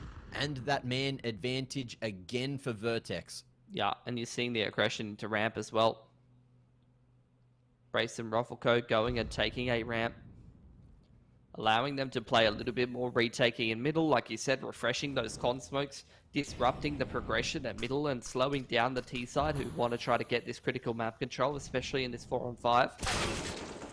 Went over the top. Oh, PZ just dropping to his fate. Mizzy. Crisp with it. To even up the odds. Even up those numbers. Yeah. Smoke gets dropped on Bricks here. Malta really trying to slow down the progression of the T's because Ruffleco is on a deep mission through spawn. The longer that Vertex can buy time for Ruffleco to get into position and have some impact here, the better of a chance they have of closing this 4-on-4. There you goes to Van, and Apoc, he just goes forward. Man's got himself the double spray down with the MP9. That's nasty to deal with if you're a DGG fan, and Versa. He's spotted making his way out. Vertex just 100%ing the round. Malta holds his ground, cuts off the line at the back of sight. Gets that extra info, swings on those shots as the rest of the boys are filtering in through apps, and there it is, 6 on the board. For Vertex, a 4-round lead now over DGG, who have been dry for a fair few rounds in a row. Yeah, it's looking like another one of these CT halves, Mac. Pistol comes out. You get the Force Buy winning on the CT side, and then they close out the what should usually be the anti-Force, but in this case it was 2 ecos in a row. Which, like, yeah, it does give you a lot of loss bonus built up on the T side, but a lot of the time, if you're kind of getting slapped around a little bit on T side, you're going to naturally build that up anyway. And the issue really, like I said, is giving the CT side an ability to build up their economy. Even so, though, they are doing damage here and there. They are keeping some of these rounds a little bit closer. Yeah. So it's not like Vertex has that same economy behind them that they did have on Vertigo, but they're still finding similar success in terms of the round counts, unless DGG can kind of scrape together a couple more T-side rounds later on in this half. They're starting to build up that loss bonus now. Again, same play from Brace. And he was doing that in the other domestic league that we were watching recently as well. Yeah, he just loves to pop himself straight through. And it works so much more than you'd expect it to, right? It works almost every time. Yeah. They just never expect it. Just waiting for PZ to peek his head over the top instead, but instead it's just the IGL swinging on him. Apoc Dart so advanced in apps, the offline works wonderfully. Tech9s at this range will trade eventually. It's P250 of Gump, who's got himself the free upgrade. Now they're just hunting for a plant as well. Out to Van they go. And Malta with the defensive utility is not aware that Gump was poking over the top, so Brace will fall, and now maybe a chance. Gump falls, and Mizzy in a 1-on-3 multiplies it perfectly and stops the push from apps. 7 on the board now for Vertex. This one's starting to get out of hand, kind of like Vertex's economy. It's still sort of stable there. Yeah, they got another buy in the back pocket if this round doesn't go well, but there is an opportunity for DGG to start to make some inroads into this half. Not only do they have that loss bonus built up, but yeah, CT side economy has built up too much, and that's the first time they've had man advantage in a while. PC goes down early. This could be it for DGG. 2-man aggression into ramp is being dealt with nicely as well. Zeph spotting the second player there. Swing comes across from Roffelko, and he's happy to hold the line, but the numbers starting to go for this 3-pronged approach. That's the bomb down in Con, retrieved quickly by DGG, and Roffelko fights for some PAL control. The main player yet to push as Zeph. His position was already known. Numbers strong for DGG, though, as Malta maybe has just saved the day. Brace swinging in from CT, and now it's all down to Zeph in a 1-on-2. Barely misses that flick. And now has a problem to figure out. Bomb's gotten up Con a little bit deeper up on towards bench side, so it is retrievable for Zeph, but a 2-man setup here for Vertex. Malta with eyes on the bomb, Brace ready to swing, but with that smoke onto Con and anticipating the peak, Zeph is reading this beautifully, Mac. Seems to be aware that Brace has gone to a similar position. Look at how well he's read that timing. Molly, just to clear out the pocket. And Brace making noise, dropping a low as that's been communicated, maybe? No, okay. Straight in the back of the head, Zeph second guesses himself, worries about CT for the wrong second, unfortunately. And DGG will not find that third round. Brace saving the day for Vertex there. You're kicking yourself if you're DGG, because that was their opportunity, right? That round was going so well for them. But multiple of these Vertex riflers just aggressing and finding success. Roffelko and Malta, I think it was. Both just starting to turn that round around from what was, I think, a 5v3 at one point. And that was really like a needed situation for DGG to close, because they need to keep this economy under the pump. Does come down to one player surviving, though, so this could be reset potential for the DGG boys who, like I said, have got strong loss bonus behind them. So even though they dropped that round, they can reinvest and continue to keep this CT economy under pressure. Just a quick shout out to how jacked Mizzy is. He's very humble, always wears the clothes that covers it up, but we know, we've seen it. He's flexed for a couple of photos. He looks like he could do like a pull-up that could send himself into the ceiling. Yeah, I reckon he could. He's got those big biceps, you know, just oos. So two tack forces back to back. I think we've had 5 already, you know, shared by both the teams so far. And we're only 11 rounds in. You can tell just how badly both these teams want it. Now, what are we going to see? DGG. Looking just like a crazy old default. I think it's worth mentioning, like, DGG, it's a good time for tax.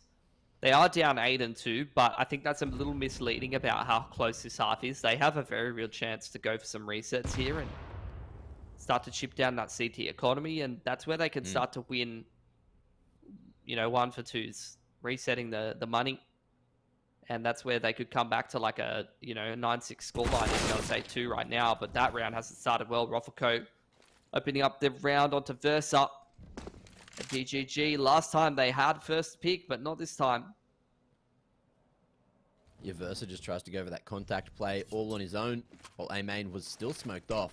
That second player in Palace is just such a massive tell. You can see Roffelco motor mouthing his million miles a minute. Second player in Power means that it's probably an A split. You're going to see Brace take some ground as well, just pushing through apps, clearing out the back, and knowing that now DGG, they're going to be coming towards this position. Bomb down to their main. And your Wombat has a world to get past. 5 Wolves, the Wolf Pack just hunting him. Yeah. And any chance that DGG had a reset just literally went in the blender. They're now back down onto that half buy, and Vertex surviving with 5 players up means that this is almost certainly going to be like a 12-3 or 11-4 kind of half. Going to get the half buy in here for DGG, which is going to give Vertex those double digits.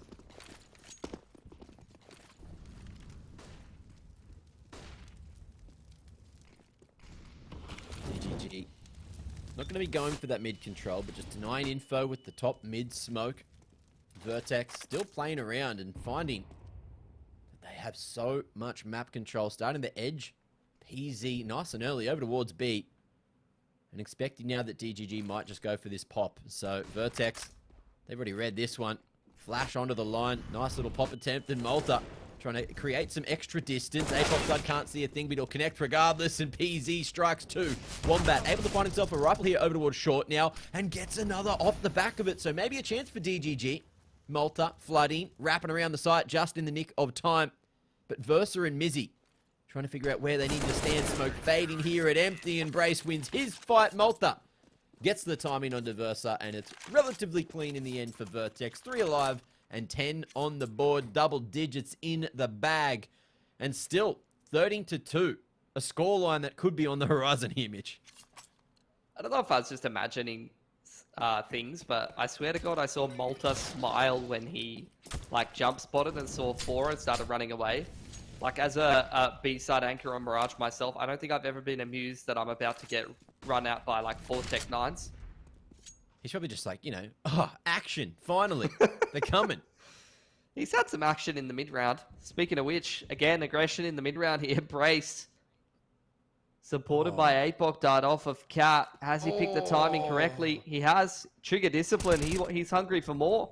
But with Apoc Dart picking our player on unders again, this is a round that's going disastrously for DGG. Yeah, and they've spotted the men coming out of apps as well. Bomb here on the balcony. Malta wrangles the spray back. That's going to be the bomb down in the very rough to retrieve position. And Zeph, no hope for the man's in that position. My lord, that was a roughie. That flash was beautiful from Malta. He's just in his element in that side anchor role. DGG, I'm imagining that's probably another pause from them. It's just not going well for them. Vertex are in great form. They're very much within their element. They'd be fully on the brink of being out attack pauses already. I guess they realize, at this point, well, if things aren't going to go right now, well, when will they? So they are going to have no attack pauses for that second half, using them all already.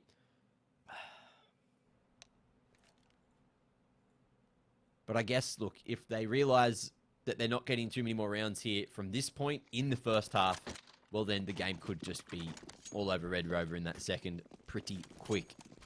Yeah. Back down onto another half buy for DGG, saving cash to be able to buy up fully into round number 15. And DGG, this could have been a different half for them, Matt. Like, they had a couple of opportunities when they were keeping the numbers low for Vertex. That round where they were up 5v3. If they had won that round, a completely different half.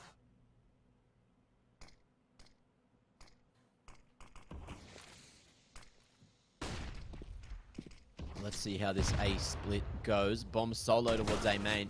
And Vertex with a double setup over towards Pal. Very aggressive. How often has this happened, though? Like, it feels like the individual timings from Vertex are going so well this game.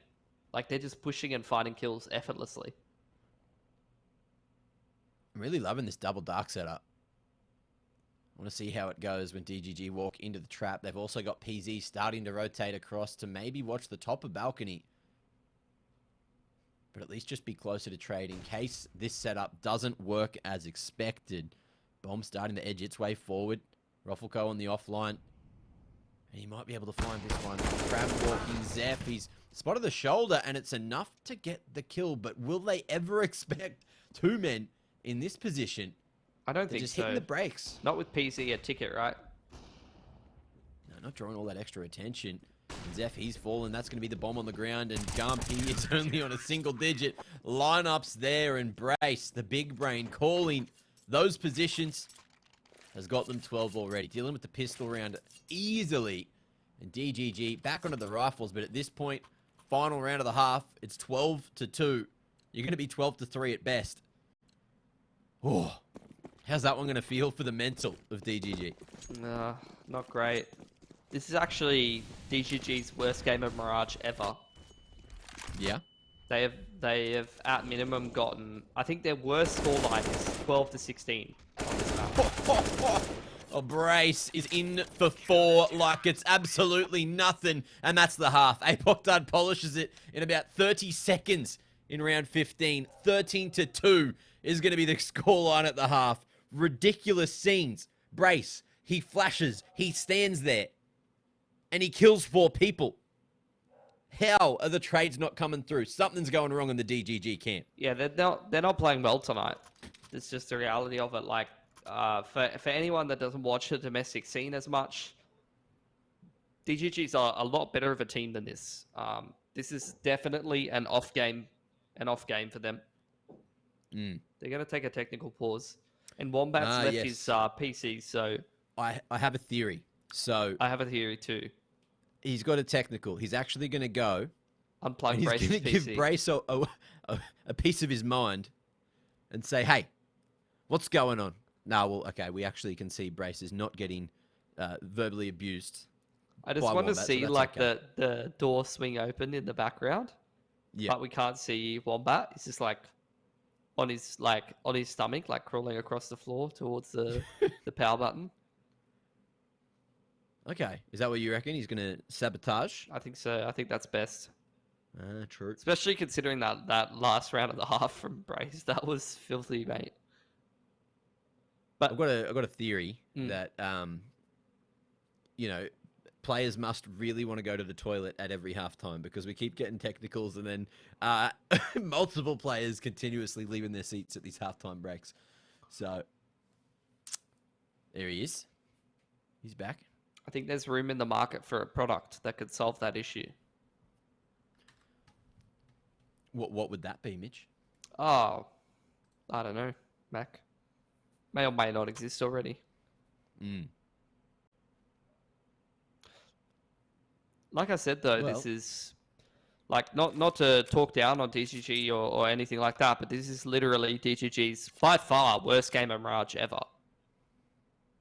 They've had tons of reps on this map. They have really contested a lot of good teams, in some cases beating some very good Mirage teams domestically in our scene. So, in fact, they've even beat Vertex on this map before and taken them to OT. So, maybe a rough day at the office for DGG. Sucks when it happens in a grand final, but sometimes you're just not feeling it. And Vertex are definitely on one at the moment. Obviously, they're on the upward trend. Their form has been very good at the moment, and they're riding that confidence of just qualifying for overseas and event. Well, with performances like this, it certainly looks like they're ready.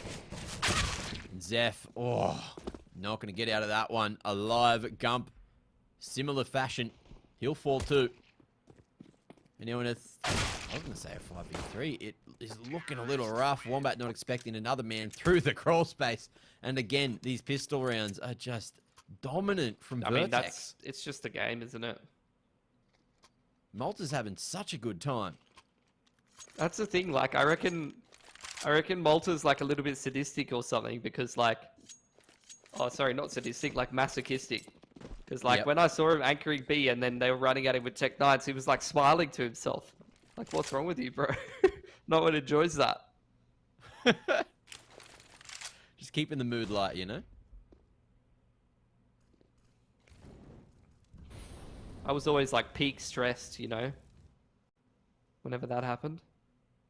Especially if you get the jump spot timing wrong.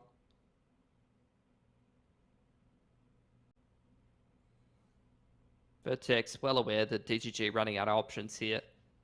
They are literally 1-1-1-1 across the map, waiting for pushes. They know that this should be a deep force buy out of DGG, and that they probably got to cut some corners somewhere. But after not getting pushed by 110, Vertex is going to start to regroup and decide what it is they want to do with their mid to late round, which is what makes this A-ramp timing pretty nice for DGG, actually. Going to allow them to lean towards the B side of the map. Wombat's in ladder. DGG still with 2 players on B. You got Brace at unders as well. Starting to make noise, I believe, as the short push comes through. PZ domination in a damn can with that one. He just killed them all. Look at him. He's just smiling to himself. And that's the round. That's it. Fast flank coming through at least from DGG, but at the same time, 2-on-5, just a couple of digs. And it sucks so bad as well because, like, Wombat's usually actually quite good in ladder. Yeah. I was thinking that's like a 2k from Wombat minimum. PZ just hits him with the running AK, as you'd expect. He went as like PZ literally went as wide as he could. He was running into bricks. Yeah, first in tings. Man knows his role and played it to a T. Can we just look at Brace's bloody scoreline? 21-5, and that's essentially from just the first half. Yeah, I think Apoc does 20-5 as well. Jesus. So much damage being done by a couple of these individuals. Gump not going to be able to get away with the Galil there. A Mac 10 will be carried across. Ruffleco hasn't seen anyone this game. He's in the backpack. Well, they're trying. Now, final round of the half. Looks like DGG have no other option but to force it. Not much money to do that either. Just a couple of digs. Some util. Ooh. Scout gameplay, maybe, coming through from Zeph and Wombat here. We'll see what Vertex opt for. Looks like they're happy just to play default to kick things off in round 18. I mean, it's the same concept as that last round, right? You're playing very, very slow. You're waiting for pushes, and they've been rewarded for it yet again. Malta just ready for that B-Apps aggression. Very, very nice shot. Gives the man advantage over to Vertex. And they are well aware that, especially in a 4-on-5, with gun disadvantage, with grenade disadvantage, DGG need to make a play somewhere to get back into this round. Well, the play looks like they're just going to stack over towards A. Hit him with the old 50-50. 3 players here could hold things off, but at the same time, we're going to see that bomb starting to make its way up short. Yeah. And as this starts to happen, DGG going to rotate early, take a gamble, because they really need to at this point, don't they? And this is just Vertex playing the high percentages. I mean, short split usually going to go quite well against these half buys. Use the range advantage of the AKs, and so far so good. They got Zeph locked in market. Gump's anticipating a flank, and Vertex now getting themselves into that post plant, Mac. Still maybe a chance with Malta and Ruffleco low. Head spotted from Malta there at Van, who's happy just to keep on swinging. Man's feeling it. He wants to take more fights, wants more kills on the board, pad those stats, etc. And Gump, he's given an opportunity, but he will whiff the mag. That is unfortunate for the man, but domination from Vertex in map number 2. Keeping it clean and all having a good time in doing so as well. Everyone laughing. What is this madness? Vertex 2-0 in the grand final so far, and it looks like if they keep playing like that, we could just be looking at a 3-0 series. Yeah, I think, look, very, very rough game from DGG. That was definitely not them playing like themselves. I expected them to maybe even be able to cause a bit of an upset on Mirage. If you go back, look through their history, they are historically a very, very strong Mirage team, but Vertex are really just on one at the moment. They are riding that momentum wave, and I think it's going to be pretty hard to stop heading into that next map as well. Yeah, 100%. And that map, of course, is going to be Inferno, but that's not coming up until the other side of this break. So, ladies and gents, go get yourself hydrated, and we'll see you just after this for map 3.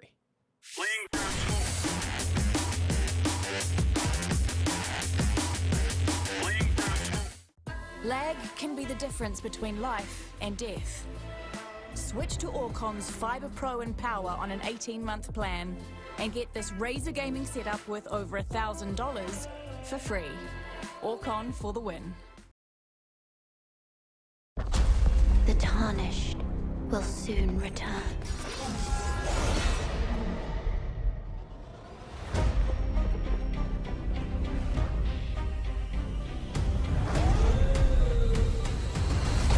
Someone must extinguish thy flame. They will fight. And they will die. For how else is a champion to be born?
Lag can be the difference between life and death. Switch to Orcon's Fibre Pro and Power on an 18-month plan and get this Razer gaming setup worth over $1,000 for free. Orcon for the win.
Ladies and gentlemen, welcome back to the LPL CSGO Pro.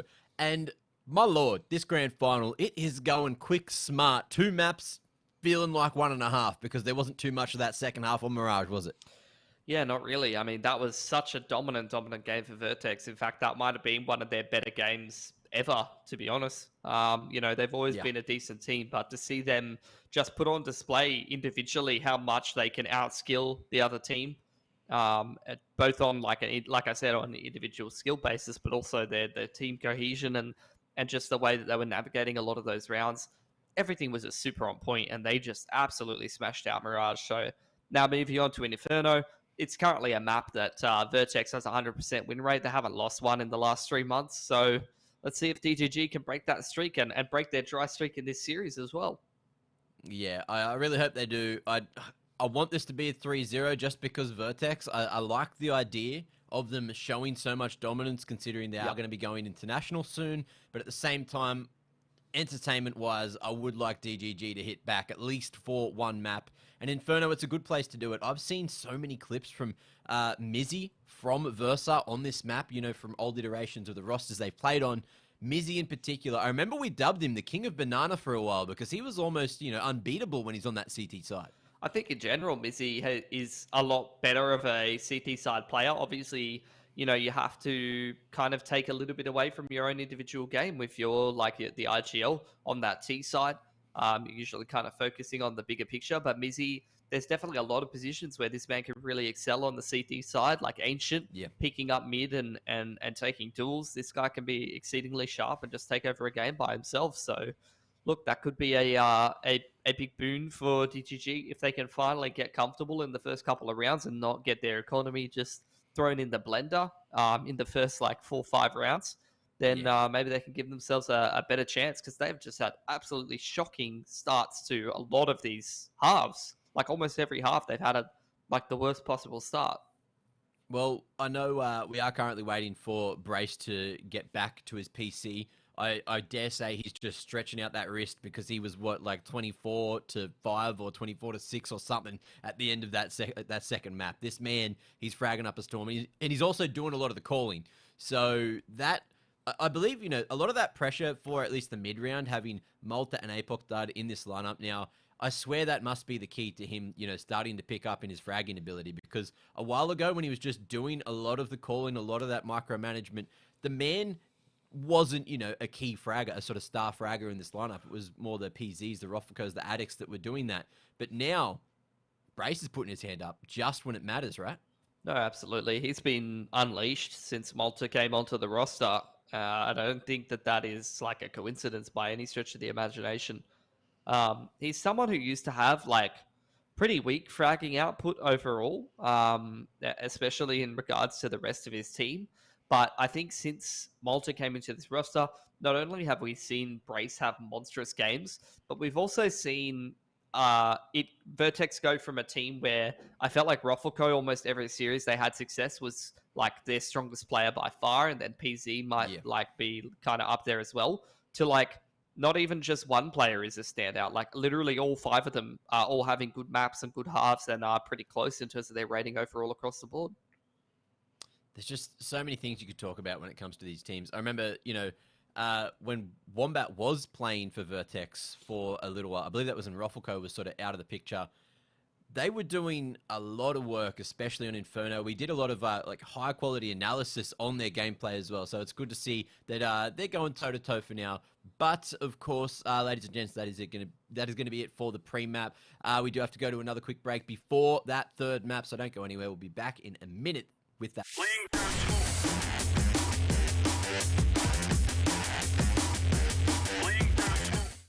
Lag can be the difference between life and death.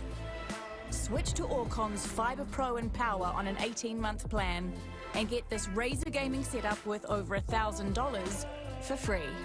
Orcon for the win. The Tarnished will soon return.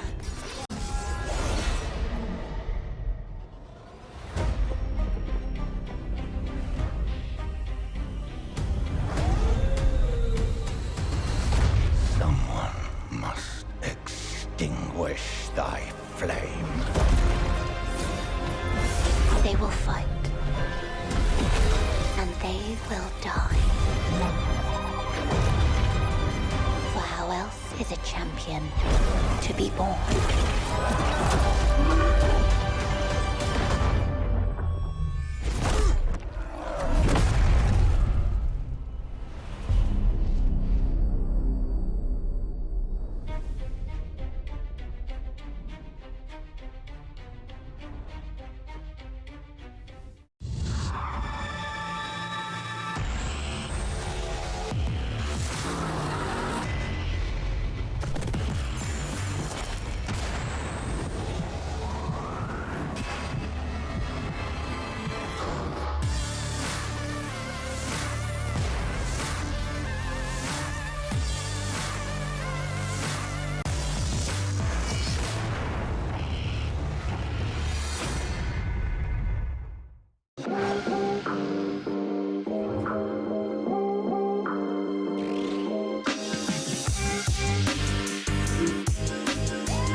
Lag can be the difference between life and death.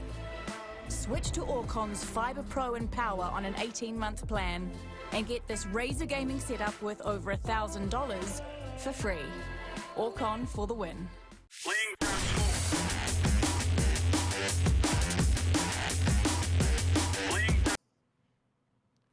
Ladies and gentlemen, welcome back. It is time to get into Inferno, get in the map 3, and see if the grand finals are going to be all over Red Rover or if we're going to be going to a 4th. It is time to jump on in and let's see what side DGG opt to start on. I wouldn't be surprised if it's that CT side. Let them get them rolling early so they don't get off to a rough start like we saw on Mirage. They need to get that revenge if they want any chance here in the grand final, Mitch. 100%. So it will be the CT side for them to kick things off on, hoping that they can get themselves off to a better start this time. As Wombat's gone for a fair bit of util, Mizzy with the kit smoke, the rest of the boys have all gone for armor. What is it for Vertex? Again, similar to the Vertigo T-side pistol, they are just going for 5 sets of armor, and there is no nuance to this round at all. Just sending it straight up jungle and dig side here, Mac. Speed. They have a need for it, and Brace is going to go straight to the face of Gump. Malta able to make these trades happen. We're down to this 2-on-1 affair. Apoc able to bring it back to the 1-on-1, and the trades are so damn good, refragging up a storm for everyone there. And Vertex, gonna take the pistol. Mizzy swinging in. Just all gas, no brakes, makes it work. But Vertex, that is going to be what? The 4th of 5 pistols so far taken by them? I'm not sure. I don't even know if they've won all the pistols or if they just keep winning the second round. A lot of the time they're like losing pistol and then winning second round. Either way though, DGG are going to invest a fair bit into this round. Obviously second round buys pretty big on Inferno. Initial util towards Nana. Sort of drip feed it in from both teams. Vertex trying to progress those mollies just to be able to get some map control. Double nade goes into logs, so it doesn't catch PZ, who's sitting in there at all off. Oh. He's still living. And that's what matters, keeping this smoke in play, holding it as well, so not dumping it too early. I think Vertex, maybe save the day. Similar to Mirage, they're doing like the high percentage strat against the half buy. Like on Mirage, they did a default into a B split against both half buys. Here on Inferno, they've used their util to bully the CT team out of banana and just taking control over there. And then they're going to take bracket. We'll see what they do in the late round, but I'd really anticipate a jungle split into A against pistols. It's just a really, really good strat. And already I can kind of see them sizing up bracket towards jungle side. Well, as that arch smoke goes down, we're going to see a CT1 thrown towards B by Apoc just to try to draw the rotations or at least hold these B site players here so there's not a stacked site. And as you mentioned, Vertex, they are going to slowly but surely go for this A site wrap. Apoc just jumping solo straight through CT, and now the flank could be on as well. 5-7's actually going to get some work done. Wombat able to find himself the double. And now maybe a chance for DGG, but they're so far away with this long rotation as the bomb gets planted just in time at A. Really rough to retake with the scout as well for Zeph. So I'd say a lot of the heavy lifting going to be on Gump unless Zeph can slide in on some of these angles and prog up. Going to go towards jungle side as this moto smoke going to start to die down. But very real possibility that there could just be the save there, especially with the Mac 10 getting pinged on over by Zeph there. Gump's going to pick that up. He can now drop over the 5-7 to one of his teammates and make this next round competitive. But Vertex, I mean, they're just doing everything by the book. I'm just absolutely loving it right now. Maybe not that. But everything It was just the Mac 10 loss. They were looking to farm up a storm. DGG now with his extra weapons carried across to the next. Zeph, he's only got that USP in the secondary. I was hoping he'd get that upgrade as well to pass across to someone. But Vertex, clean start, 2-0. Yeah, clean little no-scope from Zeph there.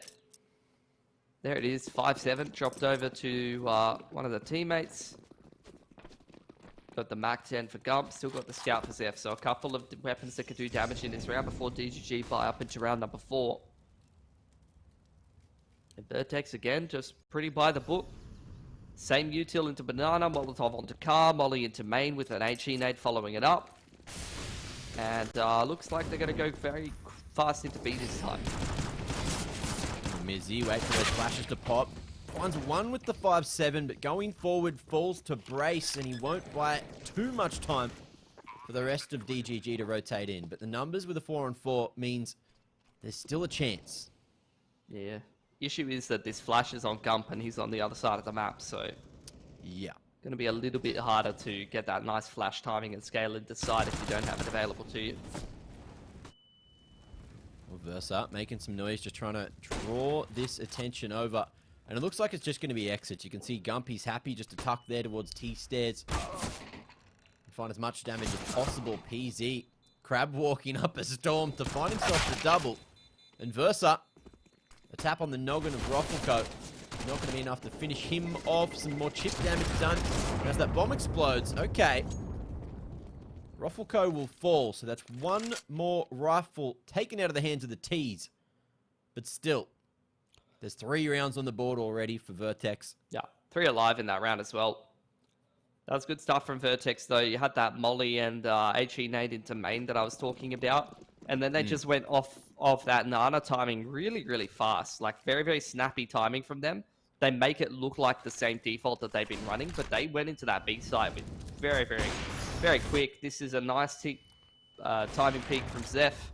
And a no-scope to follow it up. This is exactly what DGG need. When they were finding success on Vertigo, it was off the back of the AWP.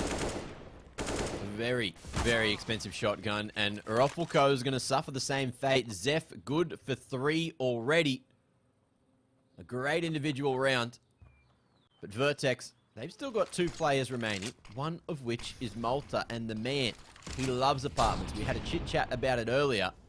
And he's looking to create some space, draw some attention from the A-site players to try to get PZ up arch.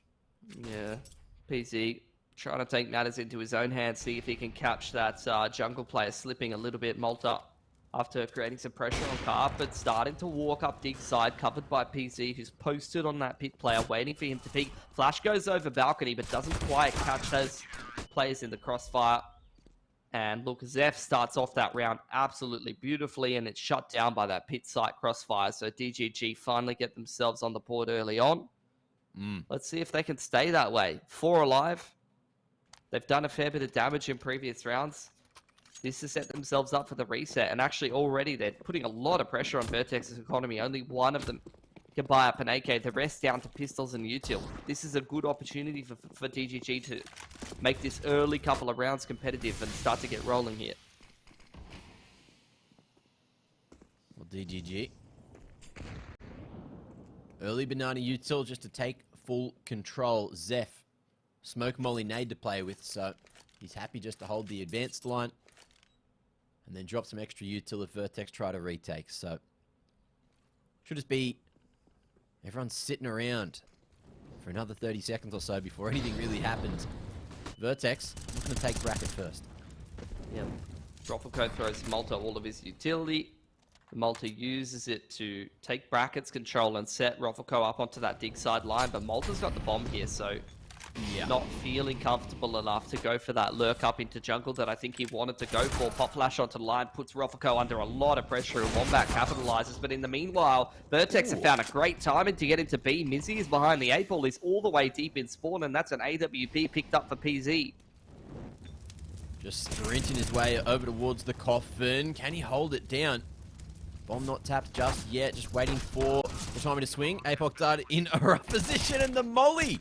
Missy's just stood on the edge of it trying to find a line.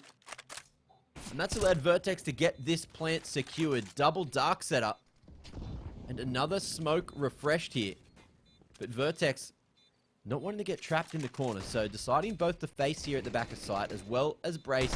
As that banana player stopping the cross from the CT push from Versa. And Wombat, oh, he's going to be looking at the wall. Malta takes the head off a Gump as well. The coordinated swings from Vertex were just too much, and DGG, after finding a round, are going to fall to pistols. That's great stuff from Vertex. Even though they lose that boiler lurker over there towards the A side of the map, they just hit a really great timing into B. They've caught DGG completely out of position, and then in that 3-on-3 there, Brace picks that player coming up main side and pop flash over the top, a new box from Nana, which you see a lot of the time in T side post plants. You commit that one rifler over towards Banana to hold down flanks, or if he doesn't get smoked off the angle, it's just a really, really solid post plant position. But you can also lend, if you have those flashes left over, that supportive utility over the top of the site, which just completely shuts down those retakes.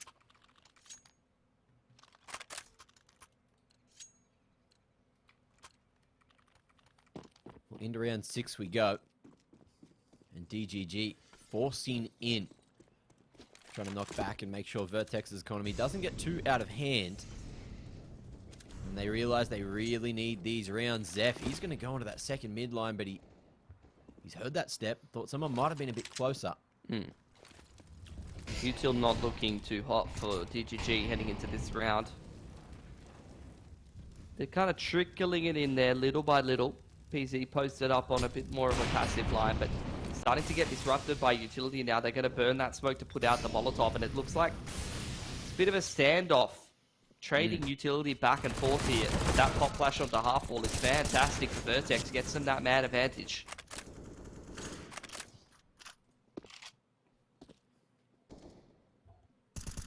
Zeph's still here with the AWP though. And he's going to re-aggress with the smoke fading on a nasty line. But PZ posted expecting it. And he'll win the fight between the AWPs there. So it's all down to Gump to try to win the round. Or at least bring them back with a shot.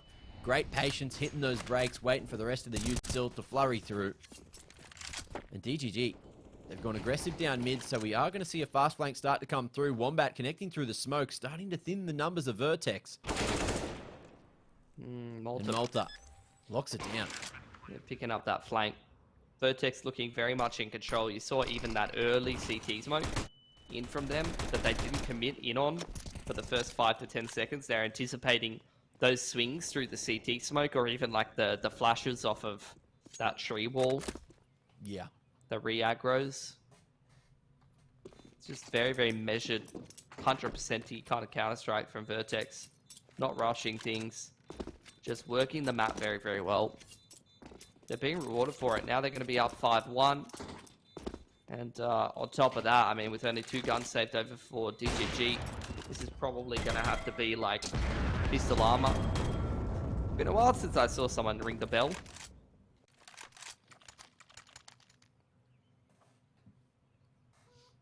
Maybe Brace was trying to talk. Or just saying expletives. PZ. Hitting him with the mute button. The explicit filter. I miss the old bells in T-Spawn. They were fun. They were annoying. Aren't there ones? No, they're just around the map now, right? They all got moved. Yeah. You got tic-tac-toe now, though. It's true. Very fun. Can't remember the last time I saw someone playing that. You always see it on pistol rounds in big tournaments. When they're like, you know what? This is just a tactical. We're not going to waste one. We'll just have a chat now instead.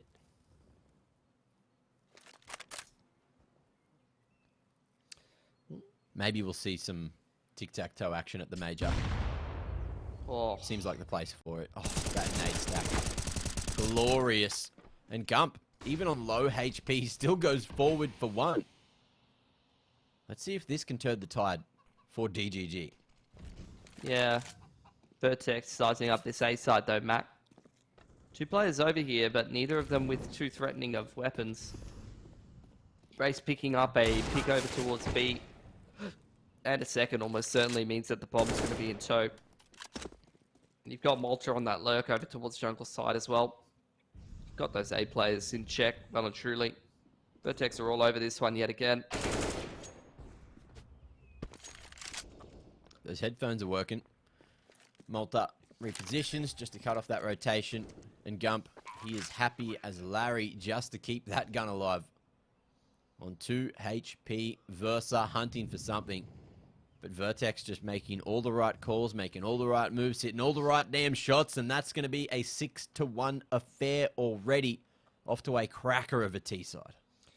Yeah, and for people that don't have a lot of like info on the domestic scene here in OS, I think like when a lot of these domestic competitions kind of kicked off, like we knew Vertex would probably be the stronger team of these two teams, but we thought that most likely they'd probably be competitive, and it started off that way. But this grand final, it kind of is just an illustration of how much Vertex have improved in the last little bit, and how well they're playing form-wise right now.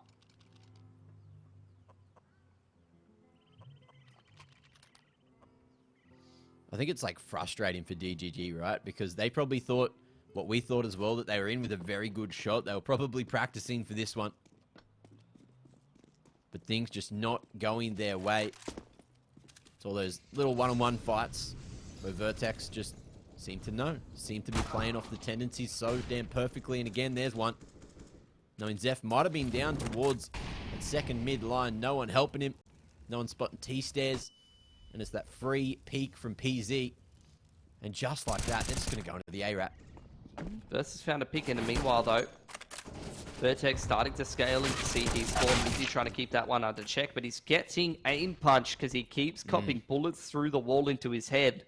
All on Gump now on the B side to go huge. Still a chance. Coffin's not necessarily the place you want to be, though, with some T's coming in through CT spawn. These two DGG players pushing straight down mid, hoping they can get towards Banana in time to save their brother. Apoc died in such a sneaky position. He's heard that one footstep, and Wombat had some util out. Man's got caught off, and now it's all down to Gump. They know that he's the last man alive, and he's holding it down here at Coffins. Not expecting Brace on the offline. He swings wide. Had to do something with little time remaining in the round. And Vertex, it got scary. But they do take the W in round 8. Yeah, very measured approach from Vertex in that 4-on-3. They know they're kind of holding all the cards there.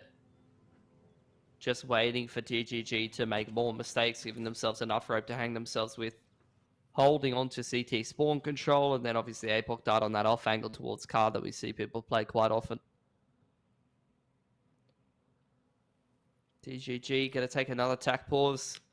Taken many, many tack pauses in this series, and none of them have really been too helpful because, to be honest, I don't think it's really been a tactical problem, to be honest. Like, I just feel like DGG aren't playing particularly well today. You go look at this league's stats and even some of the other domestic competitions, you'll see Zeph, you'll see Versa up the top of the statistics for the whole comp. Yeah. Some of the stronger players domestically at the moment. Even Gump, I think, was in the top 8 of the statistics here in LPL, but just no one on DGG playing that great today. Oh, see some risks starting to be taken by DGG, and Vertex just adapting instantly. I think Malta heard the cross through the halls, and we're going to see some more continued aggression, but Malta reads him like a book.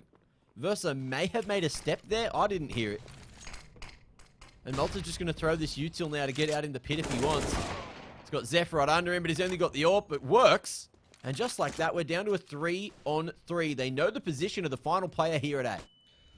Hot Flash doesn't catch Zeph either. So he's still on this line. Vertex trying to bait him out, bait out the shot. Flash goes over the top and catches him full blind, but he's going to re-aggress around Wagon side, but he just cannot connect too many shots until those last two that were the clutch ones.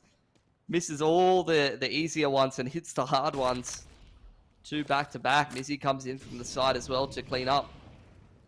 That HE nade as well, super key.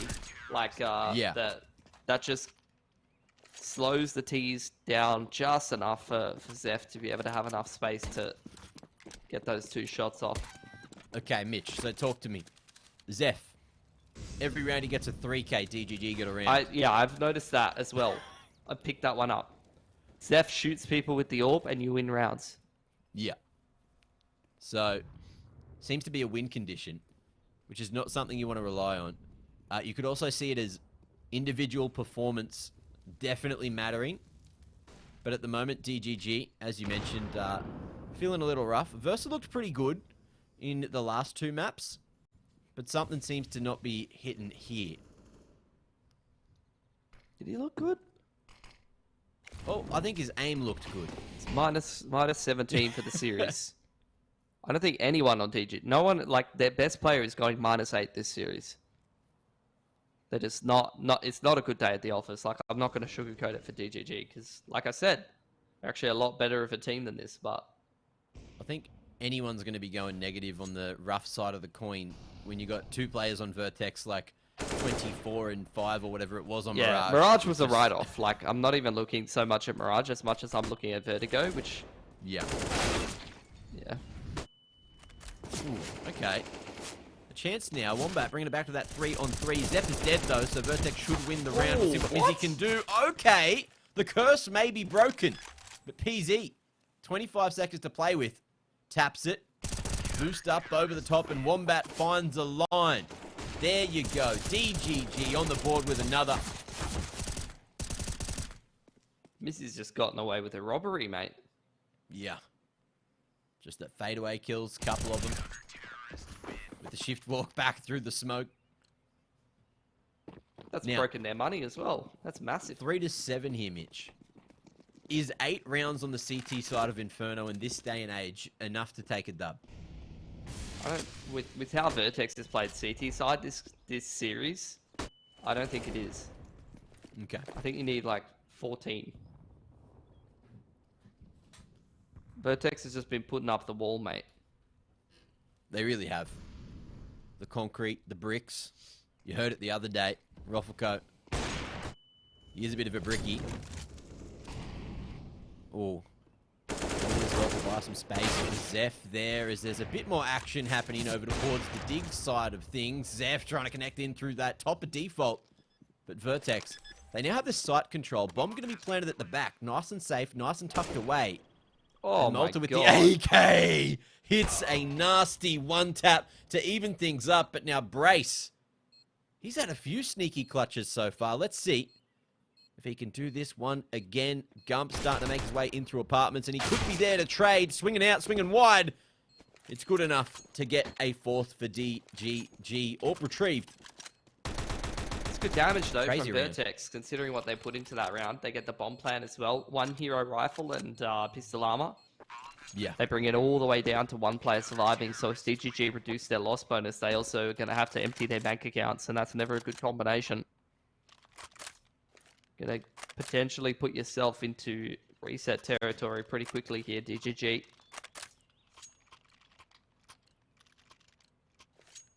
Roffelco is literally like, he's again like having another game where he just hasn't really seen anyone. Yeah. Everyone else is just doing the lifting. Although he's died a few times. Puts his life on the line for Vertex. Respectable. Yeah. So this trade-off of utility on towards banana side. Again, double nade onto locks instead of Olaf. Haven't seen that work yet for DGG.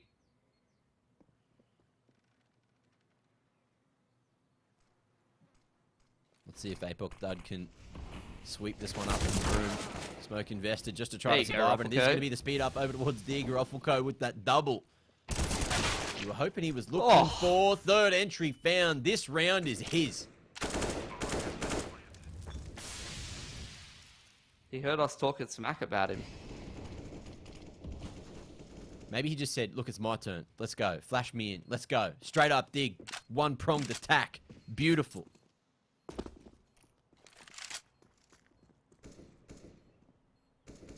Four-round lead.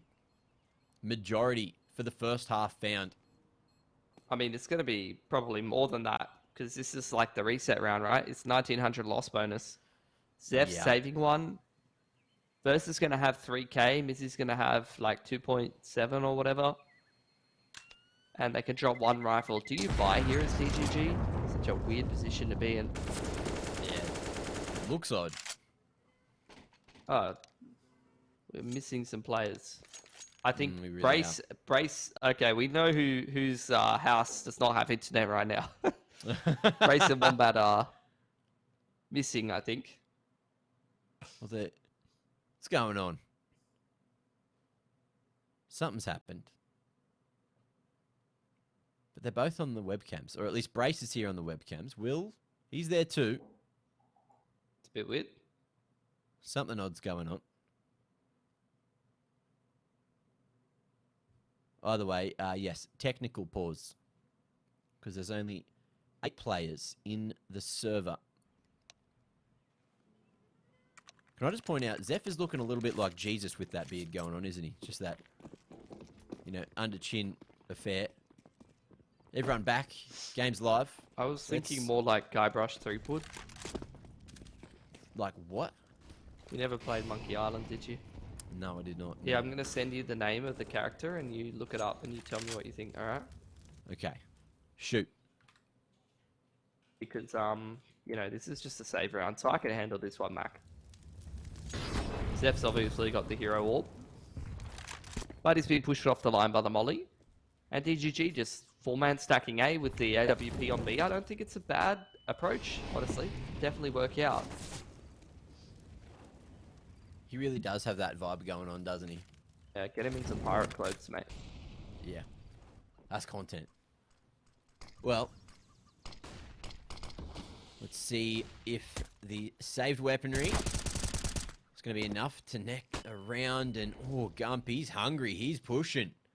But Vertex, they are just going around the world. Smacking it straight into CT. Bomb's still here and just trying to go for a few different angles on the approach. Izzy.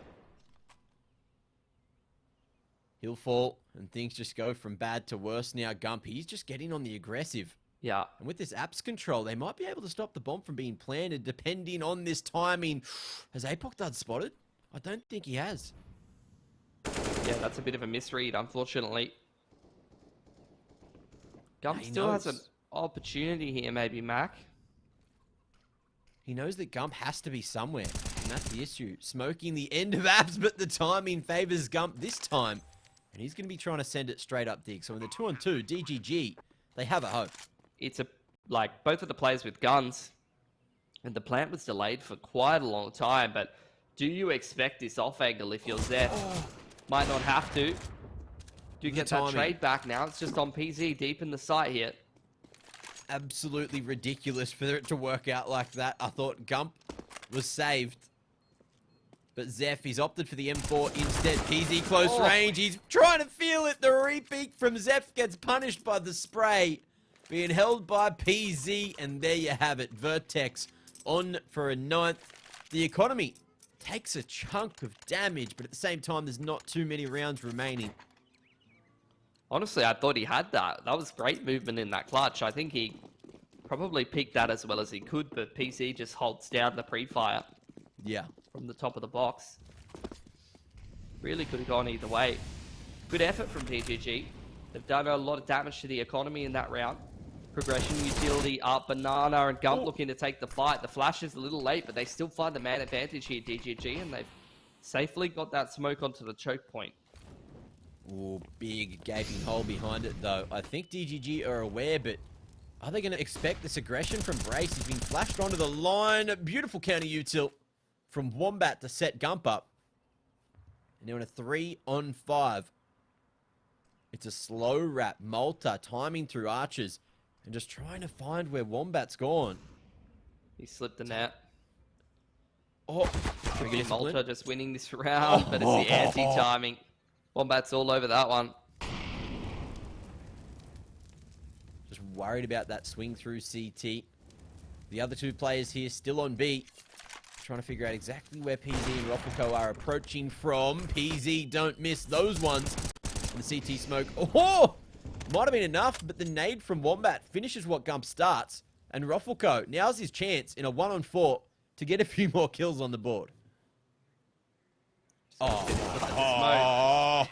Too many targets to deal with for him, though. So Vertex, they're on for the potential 9-6 if DGG can keep picking up rounds like this. But is that going to be good enough with DGG going over to that T side? Well, it's better than whatever else it would have been if Vertex kept on winning, you know? So It's a breath of fresh air. It gives them those few extra rounds to work with, and that's just what they need to have any chance at building this momentum back, right? Last round of the half is full up gun round, and Zeph is getting alt frags. That means that this is a 6 for DGG, most likely. He's heard this speed up over towards Dig, and out of Boiler, Malta falls. PZ trades back to bring it to a 2-on-4. But again, it's going to be so damn difficult, especially now with PZ on 6 HP. Mizzy just connecting the dots through the smoke there. Easy with the offline. No good. Gump swinging. And now Brace in a 1-on-4. Let's see if he can do any better than Ruffleco in the previous. It's a 2-man setup there on jungle side. Zeph's on that retake angle towards Banana. You got the player in pit on the off angle for the walkout carps. DGG have got everything under control. Everything covered.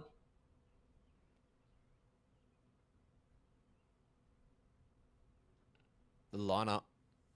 Brace. I can see a world where it works. Wombat.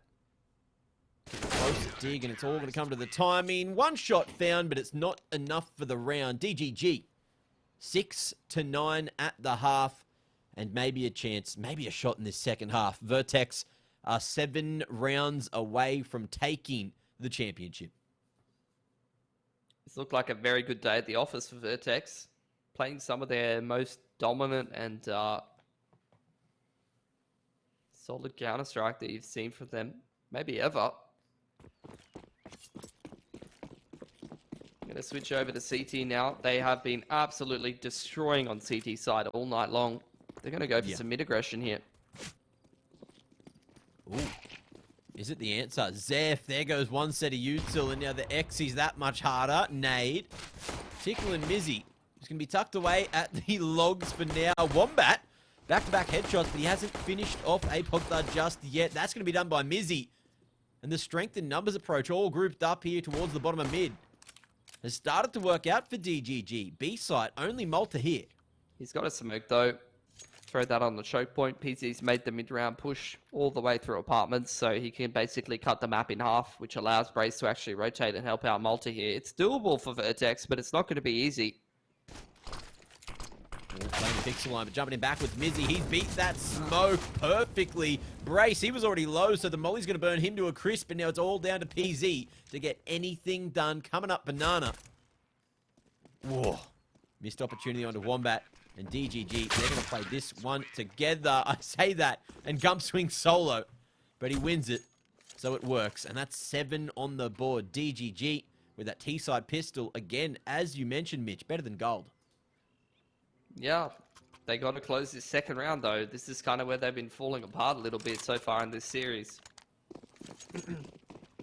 I want to see what they go for, because like I said, I really liked Vertex's approach. When they won T-side pistol, and then they went for Nana control into a jungle wrap. I feel like that's the way to go in these second rounds.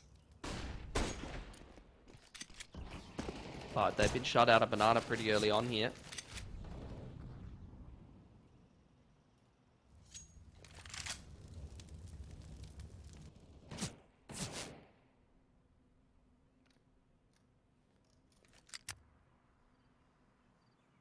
Nice setup established towards that logs and broom area. However, it's the A site getting hit, and pistols doing a whole bunch of work already. Coming in on the flank nice and quick. And DGG, surely it does not happen again. It's got to be Gump's round. He's going to get himself up into carpets here for the post plant. There is 2 smokes for the defuse though.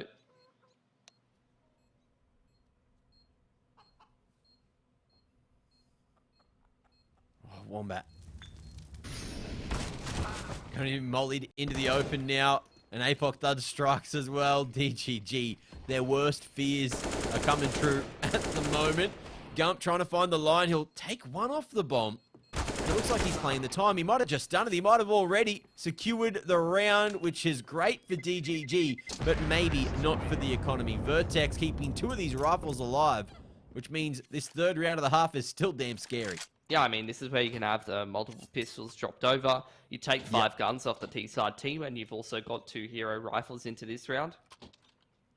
You can effectively just continue to do more damage. You take 2 to 4 more guns off the T-side here, and then you're going to have a much better buy into that round number 19. Especially if you take a whole lot of guns out of the hands of the Ts in this round, like DGG are not really going to be able to afford full nades, which is a big issue on Inferno. You can even see in a round like this, like they're lacking for a couple of mollies. No real HE nades. These are the more expensive pieces of util, but they are worth their weight in gold on Inferno.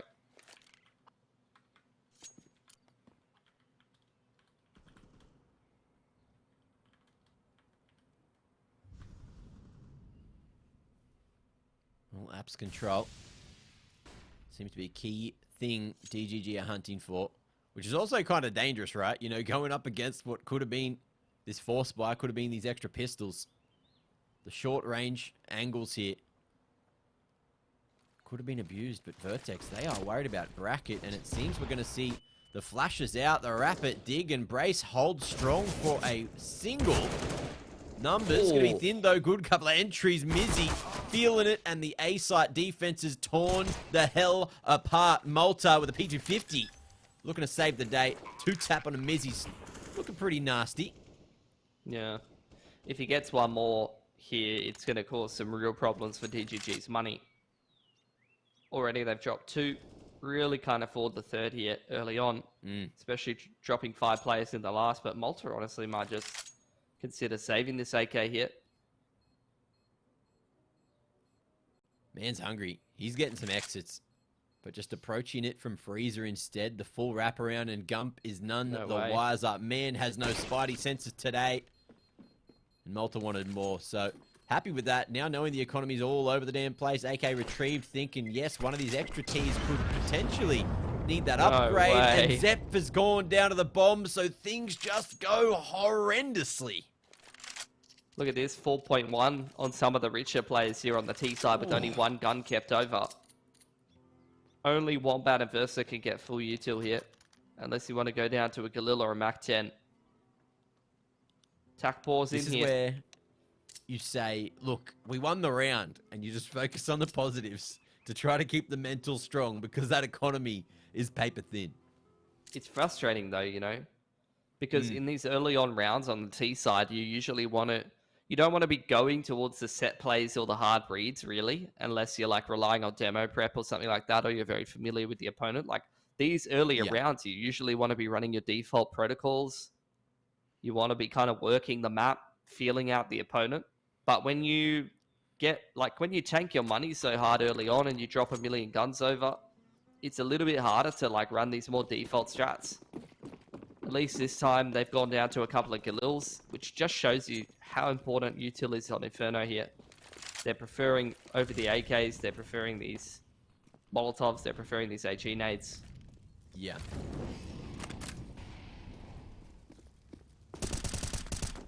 Zep's going to be stuck in front of the logs. Nade Duncan on Brace's head. No one falling yet. I say that, and as the flash comes forward, Zeph moves too, and that's the B-site found already. Vertex. Look, I would not be surprised if they are already calling that save. No one's moved the muscle on A. Great patience from Zeph. And although he's, you know, the AWP player for DGG as of late, those kind of plays, what he just did in Banana is exactly what got Order's eyes on him when he was an up-and-comer, and exactly what his skill set was, you know, when he was coming up in the scene into Division 1 for the first couple of times, you know. Just that aggressive rifling ability to just crack open rounds and multi-frag and have big impact, and you can still see he's got it in him. Very strong young individual. A little bit older now, you know. Yeah, he's got a lot of experience for his age as well, although I don't know if he's gone overseas yet. He might have with Order, but I'm gonna go investigate. That might have been around the area where they kept on just like barely missing out on the opportunities. You know, coming second a lot. Yeah, I think so. Because that was also throughout the Greyhound days when Greyhound were overseas like all the time. He did go overseas. He did? He went to ESL Pro League Season 8 finals. No, yeah, he did. What year was that? The end of 2018. Oh, wow. That was yonks ago. And that was his only overseas event, I think. At least with Order. Yeah. I'm looking at a game where Wardell and Sub Rosa were 16-5ing them.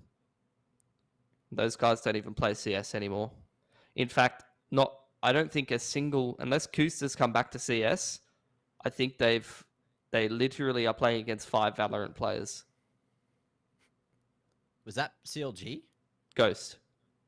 Oh, I remember that one. Wardell, Kooster, Sub Rosa, Seal, Neptune. Throwback. Yes. Remember when that team was a whole thing? Yeah. That was when Steel was kind of making his resurgence. Yeah, everyone was like, unban Steel. Yeah.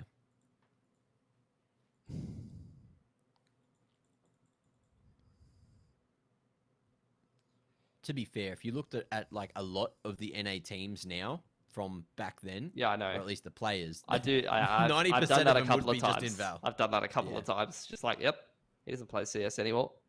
Yeah.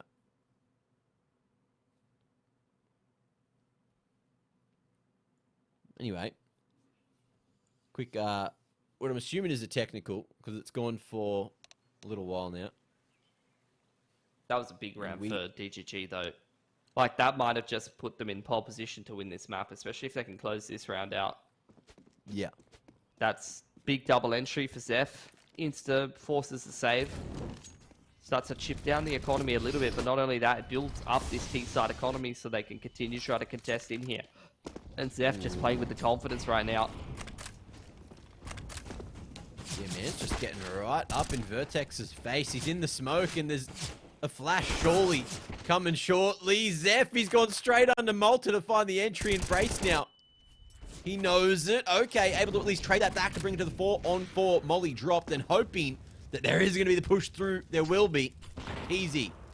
Rotating over. Nice and early. Strikes in time. And with that bomb down now, Vertex, they are getting this retake util thrown and trying to get Brace on the line. They're so already so low.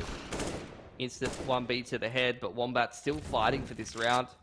He's got a 1v3 to complete, and he can't beat his housemate. Unfortunately, Brace puts him down. It's a round for Vertex. Apoc Dud can't upgrade his MP9, so 2 guns taken over and an SMG for Vertex. But like I said, because Zeph did such a great job cracking open that last round, DGG do have another opportunity to go for this round. They've got enough money to fully reinvest here and give it another crack. Things you'd love to see. Oh, PZ, big green cranking. Man's gone aggressive with no bottom mid aggression from DGG. They are very focused on trying to get this banana control. Maybe identifying a weakness because Zeph's made his way through twice now. Yeah, Zeph's still playing with the confidence. He's pretty consistently been able to find first pick over towards Nana, even dropping the flash back to Mizzy and saying, send me in, Chief. Yeah. Molly on the corner. And Malta. He's taking a risk. Going for that really early rotate after brackets lost. Yeah, they're cycling util here. PZ coming over with some extra grenades. True, yep. Nice touch, Malta. Coming back together. And PZ just looking to spot the line.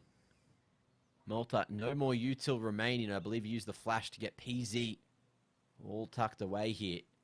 But speaking of util, it's starting to thin out for DGG. They use so much to get that banana control, but now in comes the bust with what little util they have left. The double stack at New Box. Someone's got to go down, and Malta survives for the moment, just hidden in the smoke. They know that someone's somewhere, and on 1 HP, he's gone and found another. Finally, DGG deal with the nuisance at the back of sight, but he's bought so much time for the rotates, but Vertex, it seems they've opted just to save. Yeah, this is a much better looking T-side from DGG. They've just been so consistently able to find success in Banana. Either Zeph is finding 2-piece or he's going 1-for-1. In that round, they flash half wall and get full control of Banana and use that as a launching pad to take that B site. But the nuance to that round was really what DGG did in the mid-round. Like, they threw that bracket util, they threw, I think, a jungle wrap smoke, which just denied the info for Vertex, and it's super important to just have that info denial. Yeah. You don't want to be running into B with 3 players over there. So DGG, another round where they win the round. They got 4 players up. But Vertex have been pretty consistently saving over rifles. And as such, they're buying themselves more and more gun rounds here. They've been very responsible with their money.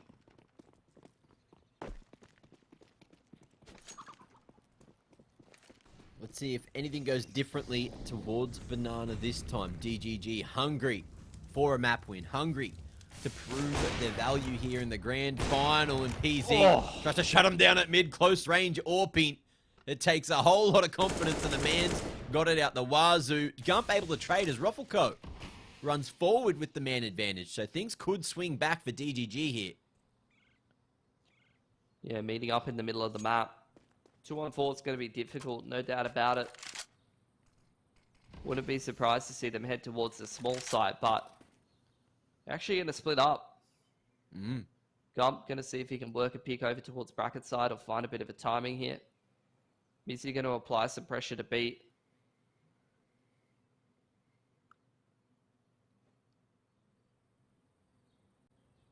A dangerous game. But Vertex waiting with open arms, pre-scoped orbs, and PZ on a solid line. Elbow spotted, but not hit. And Mizzy now, with this contact, man hasn't drawn out these rotations just yet. Bomb not spotted. Still very curious of where they're going to go. And Vertex not giving them anything. Flash over the coffin. Beautiful. There's enough of the extra info. And Gump opens up the wrap at A. But with 20 seconds, Mizzy's on his bike. Man is coming straight up mid. And they're still looking to find Apoc Dud tucked here at Small Pit. Yeah, he could just win this round for Vertex. Oh, Gump. He checks the small pit. Oh! He has actually saved this round here for DGG, putting it into a 2-on-2 now. It's now a favorable scenario.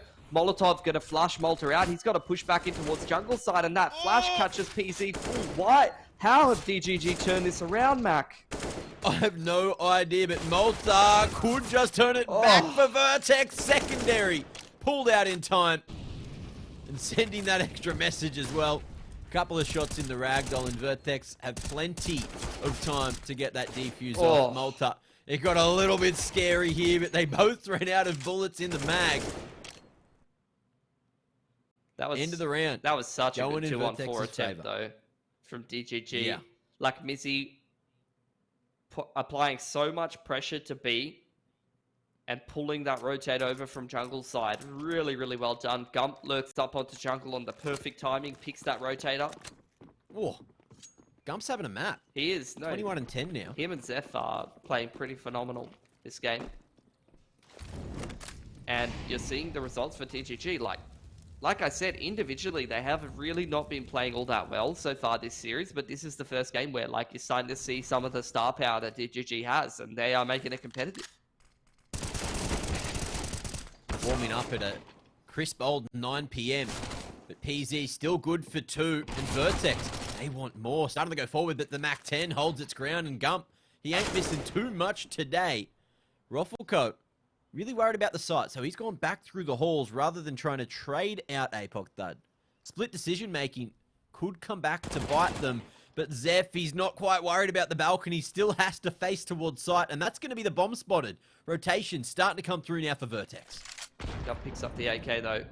This is kind of his, like, trademark weapon, to be honest. His one-tap aim is pretty phenomenal. He's got a good skill set to complete clutches with, but he's got 3 players to deal with on A, and the bomb's loose on dig side. Smoke to use. And 30 now to retrieve that bomb, get it planted. And that's if he even wants to do that. Has to just clear every single line. Brace going to be the first to face this direction. That's already a bit of an offline. Can't connect. Couldn't get the minor flick. And there it is. 3 alive. Vertex with another in the bag. And DGG economy, again, crumbling. It's tanked at the worst possible time. Mm. Money's still pretty low for Vertex. This would be a great round for them to survive with a lot of players.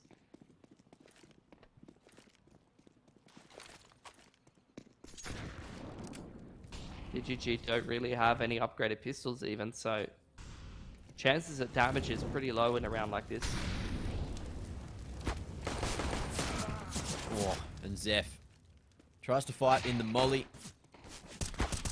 Looks like this should be a Vertex round every day of the week. APOC Dud feeling it, just jiggling, tapping consistently, and finds himself 3. Almost the 4th fully blinded. I mean, I know it's only anti-eco, but that was pretty filthy. Yeah. Just be unhittable. Now, what's Gump got for us in a 1-on-5 with a Glock? There are some players who took that whole be unhittable advice a little bit too far and installed some questionable programs on their computer. Hey. Dunno. Well, another for Vertex. Now just 3 rounds away from taking a big old 3-zip W. And they've put their economy in the pole position to close this game out as well. Yeah. Solid money across the board. It's a good looking buy. They've got that AWP. They've got great kits across the board. But DGG have been pretty solid on this T side. I feel like the 2 pillars of their game right now is Zeph's success in Banana and Gump's success in the mid to late round. But Zeph early on here has taken a lot of damage. No way he can contest Banana on that HP. Just getting chunked with those nades.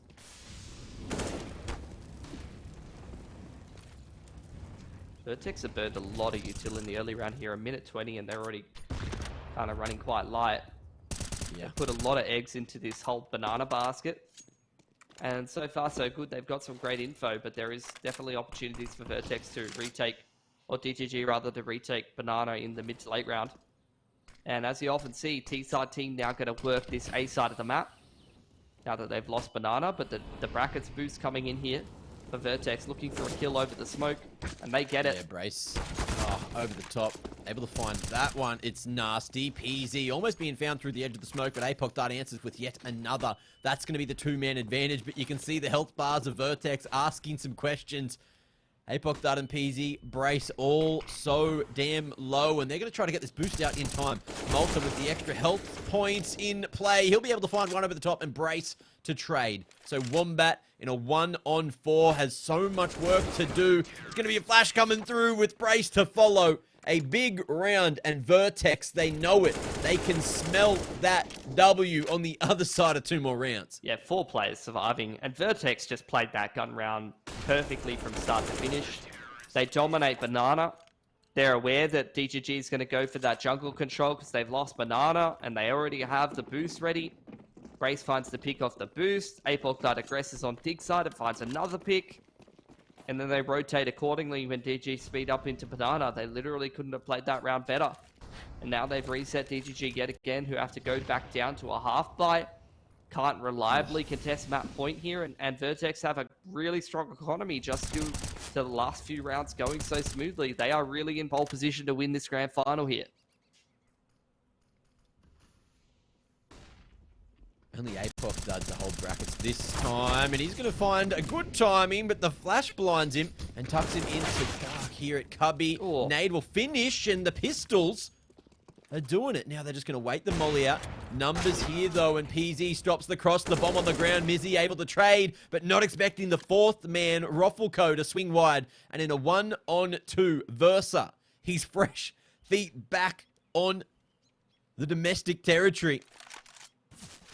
He's got his hands on the AWP. Surely that's spotted, but he's going to connect. No, not for a second. He couldn't clutch it up for DGG.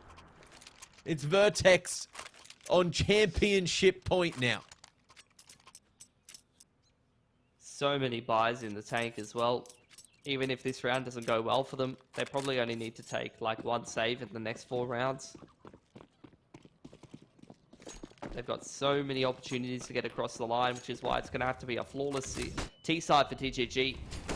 Zeph is going to go on the AWP this time. Vertex all the way down Banana in such deep positions, and they've lost their main star player right now, DGG. Gumpher's been their best performer, and he's down and out.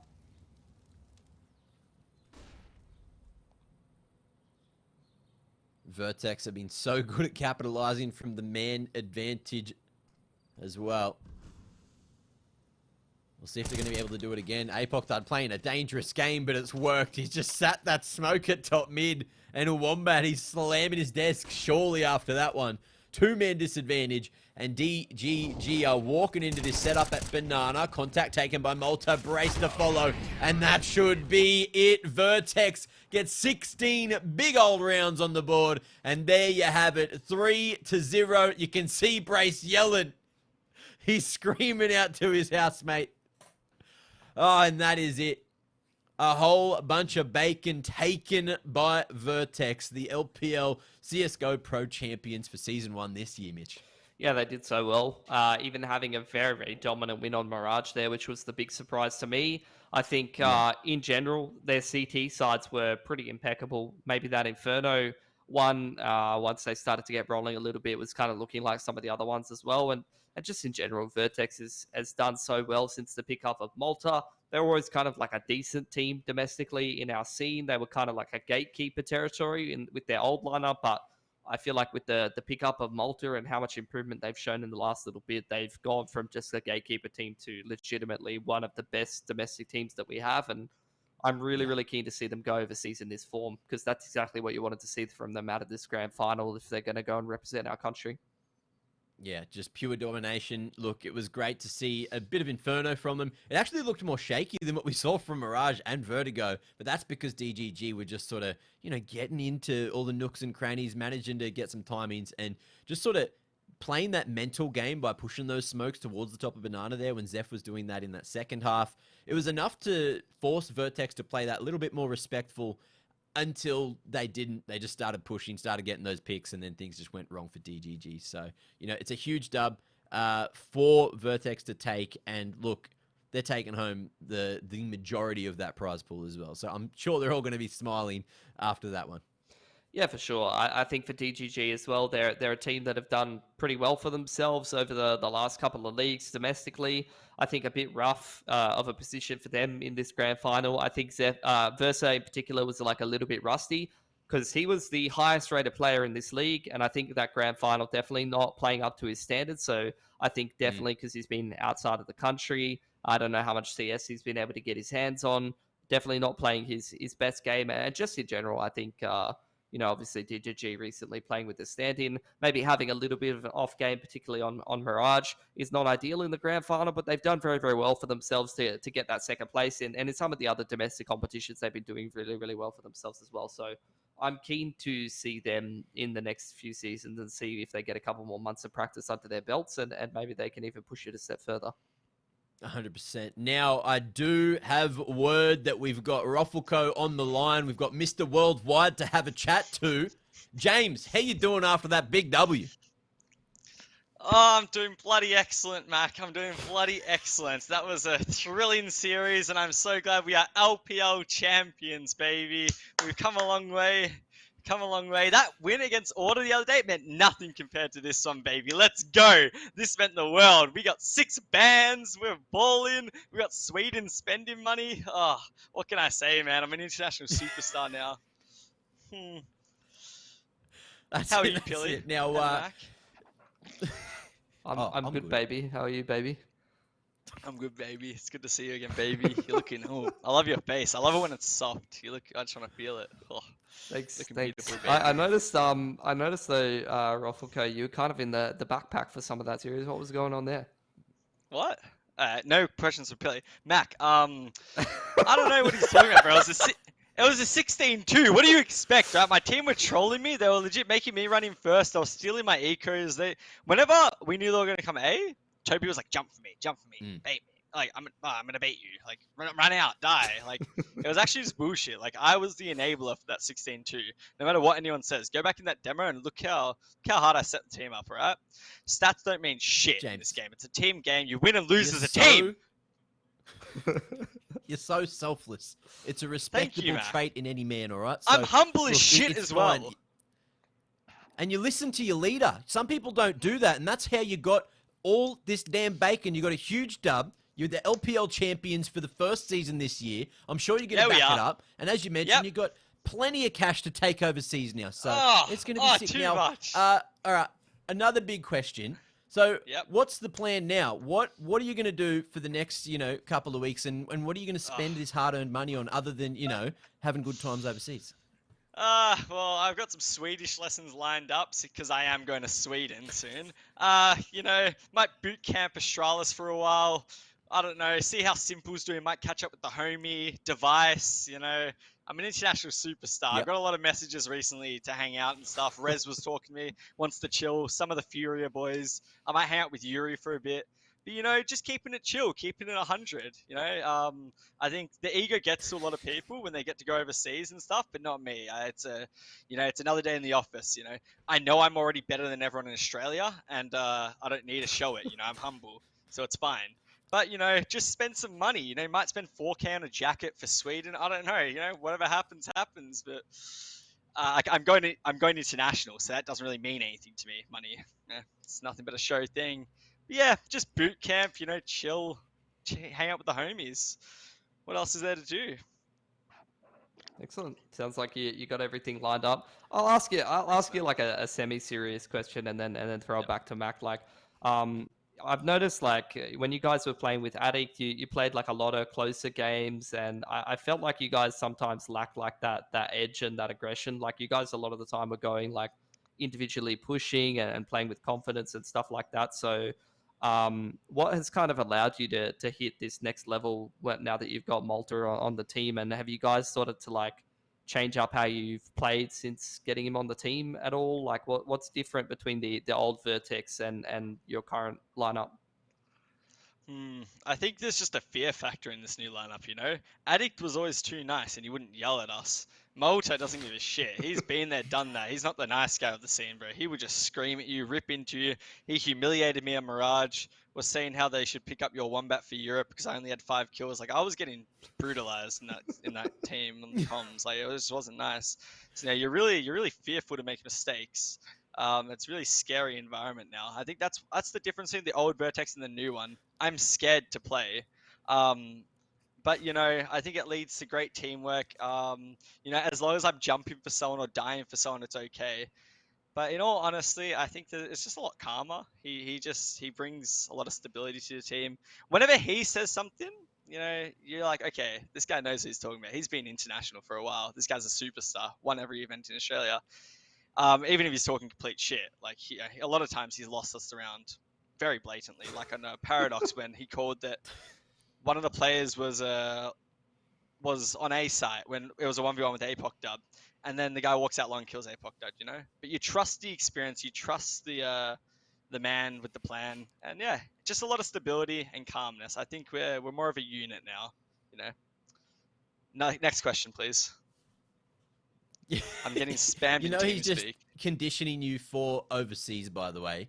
He is just, making you get fearful of him now. So when you do go overseas and you have to play some of the best players in the world, all of a sudden, you've already passed that fear because Malta's just been whacking it into you, right? So, you need to thank him ahead of time because you guys are going to kill it over there.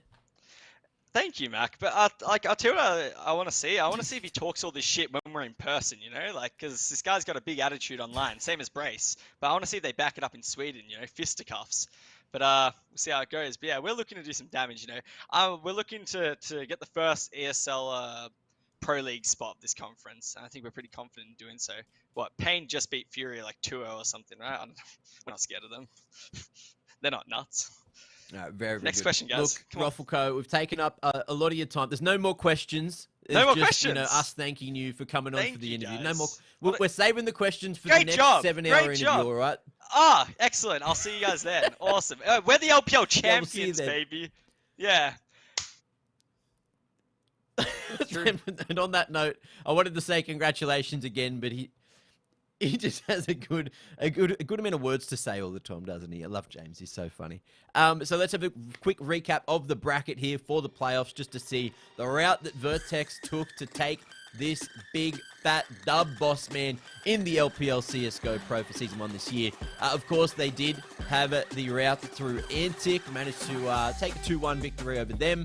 And DGG 2-0 over 8 Ballers, who didn't manage to take a map over Vertex. Today they got close. They tried to make that comeback happen in map number 3, but Vertex just utter dominance in this best of 5 series. So, Mitch, anything you want to say about how this one played out, how the whole bracket sort of went?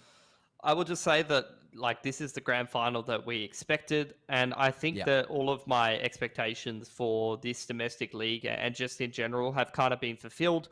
I wanted to see teams like Antic and 8Ballers and some of the other up-and-coming teams kind of prove that they were very, very quality opposition and see a lot of improvement for them. And I think we've gotten that. We've even had some upsets in other domestic leagues and some good competition over there. I expected the DGG Vertex Grand Final, and I have to say that DGG have definitely shown some quality form, and I think with a little bit more practice and just getting the consistency back, that they can continue on the upward trend and be a very, very good team.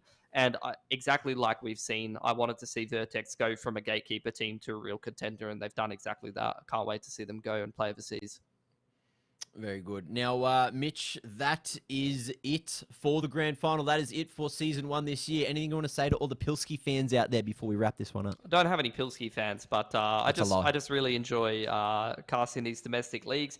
And what I'll say, like, you know, I've probably casted like 10 plus seasons of domestic Counter-Strike now, more than that if you count multiple leagues. And this might be like one of the best times in AUCS. There's never been more opportunities for Oz teams to go overseas. We've never seen so many just from the grassroots up, very, very quality Counter-Strike teams knocking around there. So I'm hoping it just continues on the up and up, and we keep seeing more and more good competition. Couldn't have said it better myself. AUCS is healing, and I'm damn excited to be a part of it. I'm glad you guys got to be a part of it as well. Enjoying the entertaining night, the entertaining interview with Ruffleco. And again, big congratulations for Vertex to taking the big W, taking the whole damn championship here at the LPL CSGO Pro. And we got another season to get to, so I'm not going to hold you here any longer. We will see you in Season 2 of the year for much more CSGO action.